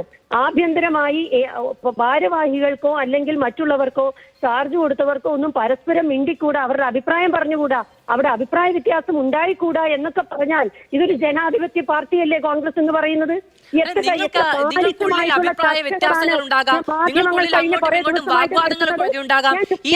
ഐക്യമില്ലായ്മ കൊണ്ടാണല്ലോ ഇതൊക്കെ ഉണ്ടാകുന്നത്. ഈ ഐക്യമില്ലായ്മയുമായി കോൺഗ്രസ് എങ്ങോട്ടാണ് മുന്നോട്ട് പോകുന്നത് എന്നുള്ളൊരു ചോദ്യം സ്വാഭാവികമായി ഉണ്ടാകില്ലേ? ഐക്യപ്പെട്ടിരിക്കുമ്പോഴാണ് പരസ്പരം കുറ്റപ്പെടുത്തുന്നത്. ശ്രീമതി മാധു, ആരാണ് പറഞ്ഞത് ഐക്യമില്ല എന്ന്? ഐക്യത്തിൽ തന്നെയാണ് പോകുന്നത്. നിങ്ങൾ പറയുകയാണ് ഐക്യമില്ല എന്നുള്ളത്. ഈ കേരളത്തിലെ കോൺഗ്രസ് പ്രവർത്തകർ ഒറ്റക്കെട്ടായി പ്രതിപക്ഷം എന്നുള്ള നിലയ്ക്ക് ഒരുമിച്ച് പ്രവർത്തിച്ചു പോവുകയാണ്. കോൺഗ്രസ് പ്രവർത്തകരെ പറ്റിയൊന്നും ഇവിടെ ആരും ഒന്നും പറഞ്ഞില്ല. ശ്രീമതി ദീപ്തി മേരി വർഗീസ്, ഞാൻ പറഞ്ഞല്ലോ ഈ ചർച്ചയുടെ തുടക്കത്തിൽ KPCC അധ്യക്ഷനും പ്രതിപക്ഷ നേതാവും മുഖാമുഖം നിന്ന് കേരളത്തിൽ പരിഹാസ്യമായ തരത്തിലുള്ള പെരുമാറ്റങ്ങൾ ഉണ്ടായതിന്റെ വിഷ്വൽ അടക്കം കാണിച്ചുകൊണ്ടാണ് നമ്മൾ ഈ ചർച്ച തുടങ്ങുന്നത്. അപ്പോ ഇതൊക്കെ ഐക്യപ്പെടലിന്റെ ചിഹ്നങ്ങളാണ് എന്ന് പറഞ്ഞാൽ ബുദ്ധിമുട്ടായിരിക്കും. അല്ല, ഐക്യപ്പെട്ട് തന്നെയാണ് പോകുന്നത്. അത് ഒരു സംശയവും വേണ്ട. വരാൻ പോകുന്ന തെരഞ്ഞെടുപ്പിൽ ബഹുമാനപ്പെട്ട പ്രതിപക്ഷ നേതാവും KPCC പ്രസിഡന്റും ഐക്യപ്പെട്ട് തന്നെയാണ് പോകുന്നത്. പിന്നെ അവർ രണ്ട് വ്യക്തികളാണ്. അവർക്ക് ചിലപ്പോൾ അഭിപ്രായ വ്യത്യാസങ്ങൾ ഉണ്ടാവും, അത് പരിഹരിക്കാൻ അവർക്ക് കഴിയും. അല്ലെങ്കിൽ അതിൻ്റെ അകത്ത് ഇടപെടാൻ AICC എന്ന് പറയുന്ന ശക്തമായ ഒരു സംവിധാനം ഈ പാർട്ടിക്കുണ്ട്. ശ്രീ അരുൺകുമാർ ഇവിടെ പറയുന്നത് കേട്ടു, AICC ഇടപെട്ടു എന്നൊക്കെ. AICC ഇടപെടും, AICC ഇടപെടേണ്ട സമയത്ത് ഇടപെടും. ഞാനൊരു കാര്യം ചോദിച്ചോട്ടെ, അരുൺകുമാർ ഇവിടെ വന്നിരുന്ന് എല്ലാ ദിവസവും പാർട്ടിയെ ന്യായീകരിക്കുന്നുണ്ടല്ലോ. താങ്കളെ പോലും മിടുക്കനായ ഒരു വ്യക്തിക്ക് ഇവിടെ എറണാകുളത്ത് സ്ഥാനാർത്ഥിത്വം കൊടുത്തും അതിലും എഴുതിയിട്ട് എന്തുകൊണ്ടാണ് പിന്മാറേണ്ടി വന്നത് എന്നുള്ളത് ഇവിടുത്തെ എറണാകുളത്തെ ഗ്രൂപ്പിസമോ അല്ലെങ്കിൽ ഇവിടുത്തെ എറണാകുളത്തെ ഏതെങ്കിലും ഒരു നേതാവിന്റെയോ താല്പര്യമാണെന്ന് പറഞ്ഞ് ചർച്ച ചെയ്യപ്പെടേണ്ടി വരില്ലേ? അപ്പൊ അങ്ങനെയൊക്കെയുള്ള കാര്യങ്ങളൊക്കെ എല്ലാ രാഷ്ട്രീയ പ്രസ്ഥാനങ്ങളിലും ഒക്കെ സംഭവിക്കുന്നുണ്ട്. ഞാൻ പങ്കെടുക്കുന്നത് എന്നും ആരോപിക്കുന്ന ഒരു പ്രത്യാരോപണമാണത്. അല്ലല്ല, അത് എന്തെങ്കിലും ആയിക്കോട്ടെ, അത് നിങ്ങളുടെ ഇത് കുറേ ആഭ്യന്തര നമ്മൾ കാര്യം. കേട്ടിട്ടുണ്ടല്ലോ. അല്ല, ഇപ്പോ കോൺഗ്രസിന്റെ മാത്രമല്ല ഒരു സംഘടനാ ചർച്ചയിൽ ഒരു പ്രശ്നം പാനലിസ്റ്റ് വന്നിരിക്കുമ്പോൾ അദ്ദേഹത്തിന്റെ വ്യക്തിപരമായ കാര്യം പറഞ്ഞുകൊണ്ടല്ല അദ്ദേഹത്തിന്റെ സംഘടനയെ പ്രതിനിധാനം ചെയ്യുന്ന പ്രശ്നം സംസാരിക്കേണ്ടത്. അത് അരുൺകുമാർ പങ്കെടുക്കുന്ന എല്ലാ ചർച്ചകളിലും അദ്ദേഹത്തിനെതിരെ ആരോപണം ഉന്നയിക്കപ്പെടുന്നത് അത്ര നല്ല ഒരു കാര്യമല്ല എന്നൊരു അഭിപ്രായം എനിക്കുമുണ്ട്. മേരി വർഗീസ്, അല്ല മാധു, നടന്ന കാര്യമല്ലേ ഞാൻ പറഞ്ഞത്? മതിലെഴുതിയതല്ലേ, അദ്ദേഹത്തെ സ്ഥാനാർത്ഥിയായി തീരുമാനിച്ച് മതിലെഴുതിയതല്ലേ? ഞങ്ങളാരും അല്ലല്ലോ പറഞ്ഞത്. ഞാനത് പറഞ്ഞു വന്നേ ഉള്ളൂ. നിങ്ങളുടെ ഏതെങ്കിലും നേതാക്കന്മാർ ഇപ്പോൾ ഉയർന്നു വന്ന കോൺഗ്രസിലെ പ്രശ്നങ്ങളിൽ അത് തെറ്റാണെന്ന് പറയുന്ന സാഹചര്യമില്ലല്ലോ. മുഴുവൻ നേതാക്കന്മാരും കഴിഞ്ഞ 4 ദിവസമായി കോൺഗ്രസിലുള്ള പ്രശ്നങ്ങൾ അങ്ങനെ തന്നെ ഉണ്ട് എന്ന് അവസരമാണെങ്കിൽ എനിക്ക് പറയാൻ അവസരം തരണം. അല്ല, അദ്ദേഹത്തിനെതിരെ വ്യക്തിപരമായ ഒരു പരാമർശം വന്നപ്പോഴാണ് അദ്ദേഹം ഇടപെട്ടത്. അതുവരെ അങ്ങ് പറയുന്നത് കേട്ടുകൊണ്ടിരിക്കുകയായിരുന്നു. വ്യക്തിപരമായ ഒരു കാര്യം ഉന്നയിക്കപ്പെട്ടപ്പോൾ അദ്ദേഹം പറഞ്ഞാണ് എനിക്കത് തടയാൻ കഴിയാതെ അങ്ങനെ തടയാൻ പാടില്ലല്ലോ, അതുകൊണ്ടാണ് ഞാൻ ഇടപെടാതിരുന്നത്.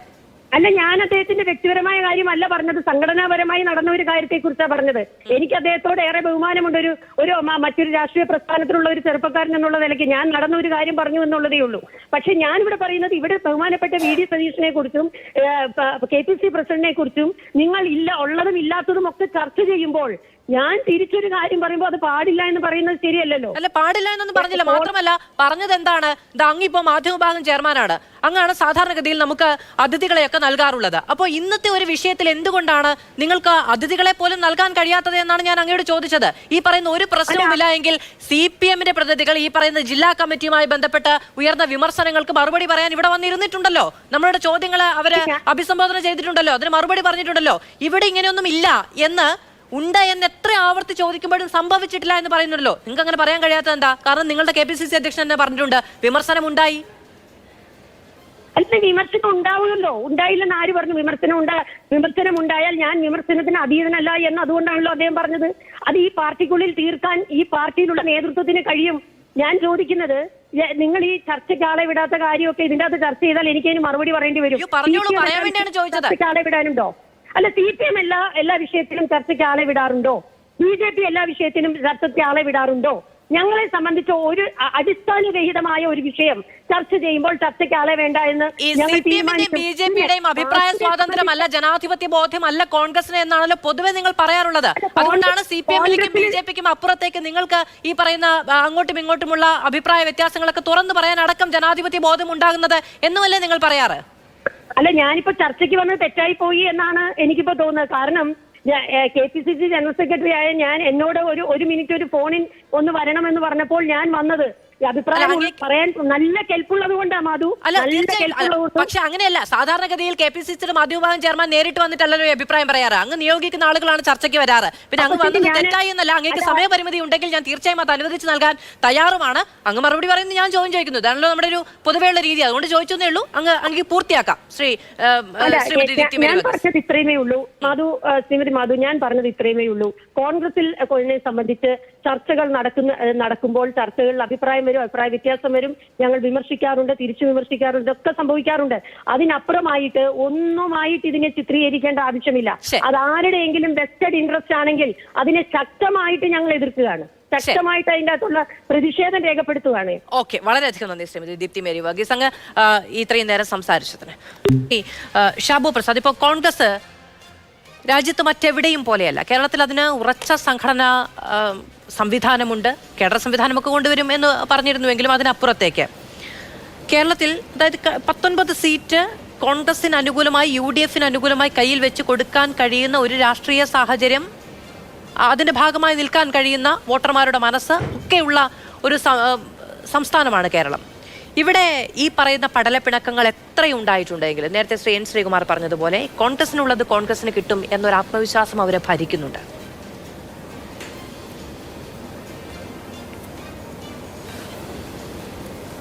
ഹലോ കേൾക്കുന്നില്ലേ മധു? എനിക്ക് കേൾക്കാം. ഹലോ, എനിക്ക് കേൾക്കാം. ശ്രീ ഷാബു പ്രസാദ് പറഞ്ഞോളൂ. ഓക്കെ. അല്ല ആ മാധു പറഞ്ഞതൊരു യാഥാർത്ഥ്യമാണത്. അത് അംഗീകരിച്ചുകൊണ്ട് തന്നെ പറയട്ടെ. അത് എന്തുകൊണ്ട് സംഭവിക്കുന്നു എന്ന് പറഞ്ഞു കഴിഞ്ഞാൽ, ഇപ്പം ഈ കഴിഞ്ഞ തെരഞ്ഞെടുപ്പിൽ തന്നെ ഇപ്പോൾ കോൺഗ്രസ്സിന് വലിയ നേട്ടം കേരളത്തിലുണ്ടായി. കഴിഞ്ഞ തെരഞ്ഞെടുപ്പിൽ നേട്ടമുണ്ടായി. അതിൻ്റെ ഒരു ഏറ്റവും പ്രധാനപ്പെട്ട ഒരു കാരണം ജനങ്ങളുടെ മുമ്പിൽ മറ്റൊരു ഓൾട്ടർനേറ്റീവ് ഇല്ല എന്നതും കൂടിയാണ്. അവിടെ ദേശീയ തലത്തിൽ കമ്മ്യൂണിസ്റ്റ് പാർട്ടിയെ ഒരു ഓൾട്ടർനേറ്റീവായിട്ട് ജനങ്ങൾ കാണുന്നില്ല. എന്നാൽ ആ ഒരു ഓൾട്ടർനേറ്റീവ് എന്നുള്ള തലത്തിലേക്ക് ഉയരാൻ ഇവിടെ കേരളത്തിൽ BJPക്ക് കഴിഞ്ഞിട്ടുമില്ല. അങ്ങനെ ഇരിക്കുന്നൊരവസ്ഥയിൽ കേരളത്തിലെ രാഷ്ട്രീയം ഒരു ദേശീയ ഇഷ്യൂ വരുന്ന സമയത്ത്, നാഷണൽ ഇഷ്യൂ വരുന്ന സമയത്ത് കേരളത്തിലെ രാഷ്ട്രീയം എന്ന് പറയുന്നാൽ ഒരു സിംഗിൾ പോളറൈസ്ഡ് ആയിട്ട് മാറുന്ന അവസ്ഥയാണ്. ഇനി മാത്രമല്ല, ഒന്ന് ആലോചിച്ച് നോക്കൂ, കഴിഞ്ഞ ഇത്രയും കാലത്ത് 52 മുതൽ നടന്ന ഇലക്ഷനിൽ എൻ്റെ അറിവ് ശരിയാണെങ്കിൽ ഞാൻ പറയാം, സബ്ജക്റ്റ് ടു കറക്ഷൻ, 67 തെരഞ്ഞെടുപ്പിലും 2004 തെരഞ്ഞെടുപ്പിലും ഒഴിച്ചു കഴിഞ്ഞാൽ കേരളത്തിൽ എന്നും കോൺഗ്രസിന് തന്നെ UDFന് തന്നെയായിരുന്നു മുൻകൈ ഉണ്ടായിരുന്നത്. അതിൻ്റെ കാരണം ഇതാണ്, ഈ പറഞ്ഞതാണ്, ജനങ്ങളുടെ മുമ്പിൽ വേറെ ഓൾട്ടർനേറ്റീവ് ഇല്ല. അവിടേക്കാണ്, ആ ഒരു ഗ്യാപ്പിലേക്കാണ് എന്തായാലും ദേശീയ തലത്തിൽ മാർക്സിസ്റ്റ് പാർട്ടിയെ CPMനെ അവർ ഓൾട്ടർനേറ്റീവായിട്ട് ജനങ്ങൾ കാണുന്നുമില്ല. അവിടെ ആ ഗ്യാപ്പാണ് BJP ഫില്ല് ചെയ്യാൻ ശ്രമിക്കുന്നത്. അതിൻ്റെ ഒരു തുടക്കമെന്നാണ് ഞാൻ ഈ പറയുന്നത്. കാര്യം ഒരു പാർലമെൻറ്റ് തെരഞ്ഞെടുപ്പിൽ 10,75,000 വോട്ട് നേടി വിജയിക്കുക എന്ന് പറയുന്നത് അത്ര നിസ്സാര കാര്യമല്ല മാധു. അത് വലിയ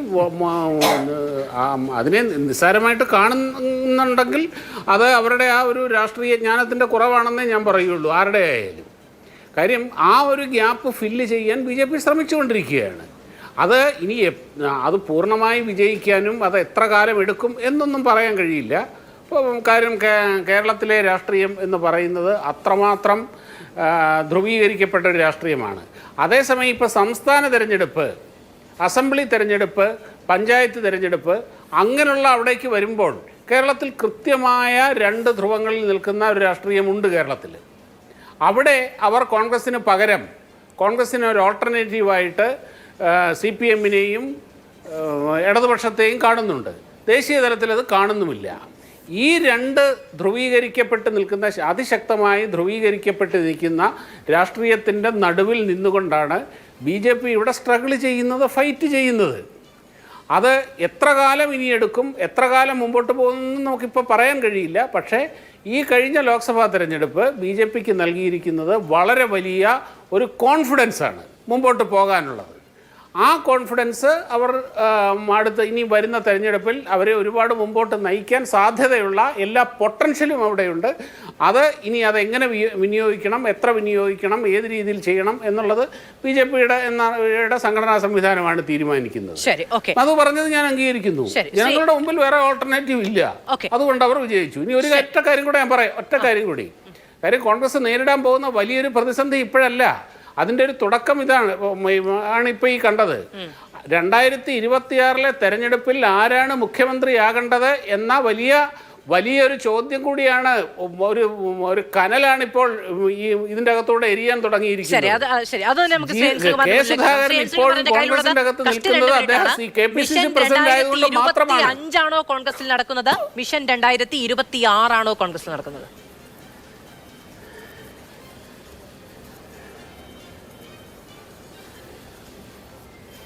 ശ്രീകുമാർ, അങ്ങ് കേൾക്കാമോ?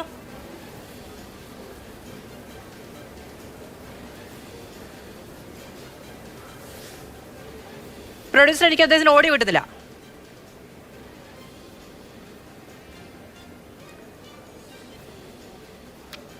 സാങ്കേതിക പ്രശ്നമുണ്ട്. ശ്രീ എൻ ശ്രീകുമാറിനോട് ക്ഷമിക്കണം, അങ്ങയുടെ ഉത്തരത്തിൽ നിന്ന് അവസാനിപ്പിക്കാമെന്നാണ് ഞാൻ വിചാരിച്ചത്. ശ്രീ ജേക്കബ് ജോർജ് ചോദ്യത്തിന് മറുപടി. അല്ല, ഞാൻ പറയാം. ഇതിനകത്ത് പ്രശ്നം സുധാകരനുമായിട്ട് ജോലി ചെയ്യാൻ ഒരു പക്ഷേ VD സതീശന് താല്പര്യമില്ല, അദ്ദേഹത്തിന് കഴിയുന്നില്ല. സതീശനെ അവിടെ നിന്ന് മാറ്റാൻ സുധാകരനും താല്പര്യമുണ്ട്, മറ്റു പലർക്കും താല്പര്യമുണ്ട്. ഇതാണ് ഇതിൻ്റെ അകത്തെ പ്രധാന പ്രശ്നം. അകത്തെ ആന്തരികമായ പ്രശ്നം ഇതാണ്. ഇതെവിടെ ചെല്ലും എന്നുള്ളതാണ്. പക്ഷെ ഒരു കാര്യം ഓർക്കണം, തിരഞ്ഞെടുപ്പ് അടുക്കുകയാണ്. ആദ്യം തദ്ദേശം, പിന്നീട് നിയമസഭാ തിരഞ്ഞെടുപ്പ്. ഇപ്പം ഹൈക്കമാൻഡ് ഇടപെടണമെന്ന് പറയുന്നു. ഹൈക്കമാൻഡ് നോക്കുന്നത് എന്താ? ഒരു പ്രതിപക്ഷ നേതാവിന് എന്തുമാത്രം പിന്തുണയുണ്ട്? ഘടകകക്ഷികളുടെ പിന്തുണ വേണം. 95 കരുണാകരന്റെ കാര്യത്തിൽ ഇതാണ്. ഉമ്മൻചാണ്ടി അതിജീവിച്ചു. അത് ശരിയാണ്. അന്ന് നമുക്ക് ഘടകകക്ഷികൾ, ഉമ്മൻചാണ്ടി എന്ത് ചെയ്തു? ലീഗ് ഉൾപ്പെടെ, KM മണി ഉൾപ്പെടെ, TMJക്ക് ഉൾപ്പെടെ എല്ലാവരെയും ഇങ്ങോട്ട് മാറ്റി. നിയമസഭാ കക്ഷി ഭൂരിപക്ഷം ടിൽറ്റ് ചെയ്തു. കരുണാകരൻ്റെ കൂടെ നിന്നവരെ ഒക്കെ ഇങ്ങോട്ട് മാറ്റി. അവസാനം ഉപതെരഞ്ഞെടുപ്പുകളുടെ കാര്യം വരും. ഈ മുഖ്യമന്ത്രി അല്ലെങ്കിൽ ഈ പ്രതിപക്ഷ നേതാവ് എത്ര കണ്ട് ജീവിച്ചിട്ടുണ്ട്? ഇതൊക്കെയാണ് ഹൈക്കമാൻഡ് ശരി. നോക്കുക. ശ്രീ ശ്രീകുമാർ, അങ്ങേക്ക് പറയാൻ കഴിയുമെങ്കിൽ നോക്കൂ മാധവ്, ഞാൻ പറഞ്ഞത് കേൾക്കുന്നുണ്ടോ? എനിക്ക് കേൾക്കാം. അതായത് കോൺഗ്രസ് വയനാട്ടിൽ ഈ ക്യാമ്പ് എക്സിക്യൂട്ടീവ് നടത്തിയത് എന്തുകൊണ്ടാണെന്ന് വെച്ചാൽ അത് ഉന്നത നേതാക്കളുടെ യോഗമാണ്. അവിടെയുള്ള തീരുമാനങ്ങളെക്കുറിച്ചല്ല വാർത്തകൾ വരുന്നത്. അവിടെ ഞാൻ നോക്കൂ, അവിടെ പറയാത്ത കാര്യങ്ങൾ പത്രത്തിൽ വന്നു എന്ന് പറഞ്ഞത് നമ്മൾ മനസ്സിലാക്കി കഴിഞ്ഞു. പക്ഷേ നേതാക്കൾക്കിടയിലുള്ള ഭിന്നത എന്തെങ്കിലും ഉണ്ടെങ്കിൽ അത് കോൺഗ്രസിൻ്റെ സംഘടനാപരമായി താഴെ തട്ടിലേക്ക് ഇപ്പം ബാധിക്കുന്നില്ല. അതാണ് ശ്രദ്ധിക്കേണ്ടത്. ഇപ്പം ബാധിക്കാത്തതിൻ്റെ ഒരു കാരണം ഞാൻ ഈ 11 ക്യാമ്പുകൾ നടന്ന കാര്യം പറഞ്ഞത്. പിന്നെ മറ്റൊരു കാര്യം, ദീപാദാസ് മുൻഷിയും KC വേണുഗോപാലും ഒക്കെ പ്രതിപക്ഷ നേതാവിനോട് ചില കാര്യങ്ങൾ പറഞ്ഞിട്ടുണ്ട്. അത് പ്രകാരം അദ്ദേഹം ചെയ്ത കാര്യങ്ങളാണ് ഈ വാട്സപ്പ് ഗ്രൂപ്പിലുള്ളത്. ആ സമാന്തര സർക്കുലർ അല്ല. ഇങ്ങനെ ഒരുപാട് തെറ്റിദ്ധാരണകൾ പുറത്തേക്ക് വരുന്നതാണ് പ്രശ്നം. അതുകൊണ്ടാണ് ഞാൻ പറഞ്ഞത് ഈ കാര്യത്തിൽ ഈ തെറ്റിദ്ധാരണ നീക്കാനുള്ള. ശരി, 30 സെക്കൻഡ് ശ്രീ അരുൺകുമാർ പെട്ടെന്ന്. ഇവിടെ കോൺഗ്രസിൽ എത്ര പ്രശ്നങ്ങൾ ഉണ്ടായാലും അവരുടെ വോട്ട് ബാങ്ക് അങ്ങനെ തന്നെ നിലനിൽക്കും എന്നൊരു ചർച്ചയുണ്ടായി. നമ്മൾക്കറിയാം, അവസാനത്തെ 20 വർഷം കേരളത്തിന്റെ രാഷ്ട്രീയ ചരിത്രം എടുത്ത് പരിശോധിക്കുക. 4 നിയമസഭാ തെരഞ്ഞെടുപ്പ്. ആകെ 2011-16 2 സീറ്റ് വ്യത്യാസത്തിന് കോൺഗ്രസിന് ഭൂരിപക്ഷം കിട്ടിയെന്ന് ഒഴിച്ചാൽ ബാക്കി എല്ലാ തെരഞ്ഞെടുപ്പിലും ആധികാരികമായിട്ടുള്ള വിജയം LDF-ന് തന്നെയാണ്. പഞ്ചായത്ത് തെരഞ്ഞെടുപ്പുകളുടെ ചരിത്രം ഭരിക്കുന്ന പാർട്ടിക്ക് എതിരെ വോട്ട് ചെയ്യുന്ന ചരിത്രമായിരുന്നു ഈ കേരളത്തിലെ എല്ലാ പഞ്ചായത്ത് തെരഞ്ഞെടുപ്പുകളുടെയും. പക്ഷെ 2020 അതിന് മാറ്റം വന്നു. ഇടതുപക്ഷം കേരളം ഭരിക്കുന്ന പഞ്ചായത്തിന്റെ 5 തലത്തിലേക്കും ആധികാരികമായിട്ടുള്ള വിശ്വാസം കോൺഗ്രസിനുണ്ടോ എന്ന് ഞാനൊരു ചോദ്യ രൂപേണ ചോദിച്ചു എന്നേ ഉള്ളൂ. എന്തായാലും വളരെയധികം നന്ദി പാനലിസ്റ്റുകൾക്കും പ്രേക്ഷകർക്കും. കോൺഗ്രസിൽ പടലപ്പിണക്കങ്ങളില്ലാതെ ഒരു പ്രതിപക്ഷം എന്ന നിലയ്ക്ക് മുന്നോട്ട് ഒറ്റക്കെട്ടായി പോകേണ്ടത് നമ്മുടെ ആവശ്യമാണ്. പ്രതിപക്ഷമാണ് ഏതൊരു ജനാധിപത്യത്തിന്റെയും ഏറ്റവും വലിയ ശക്തി.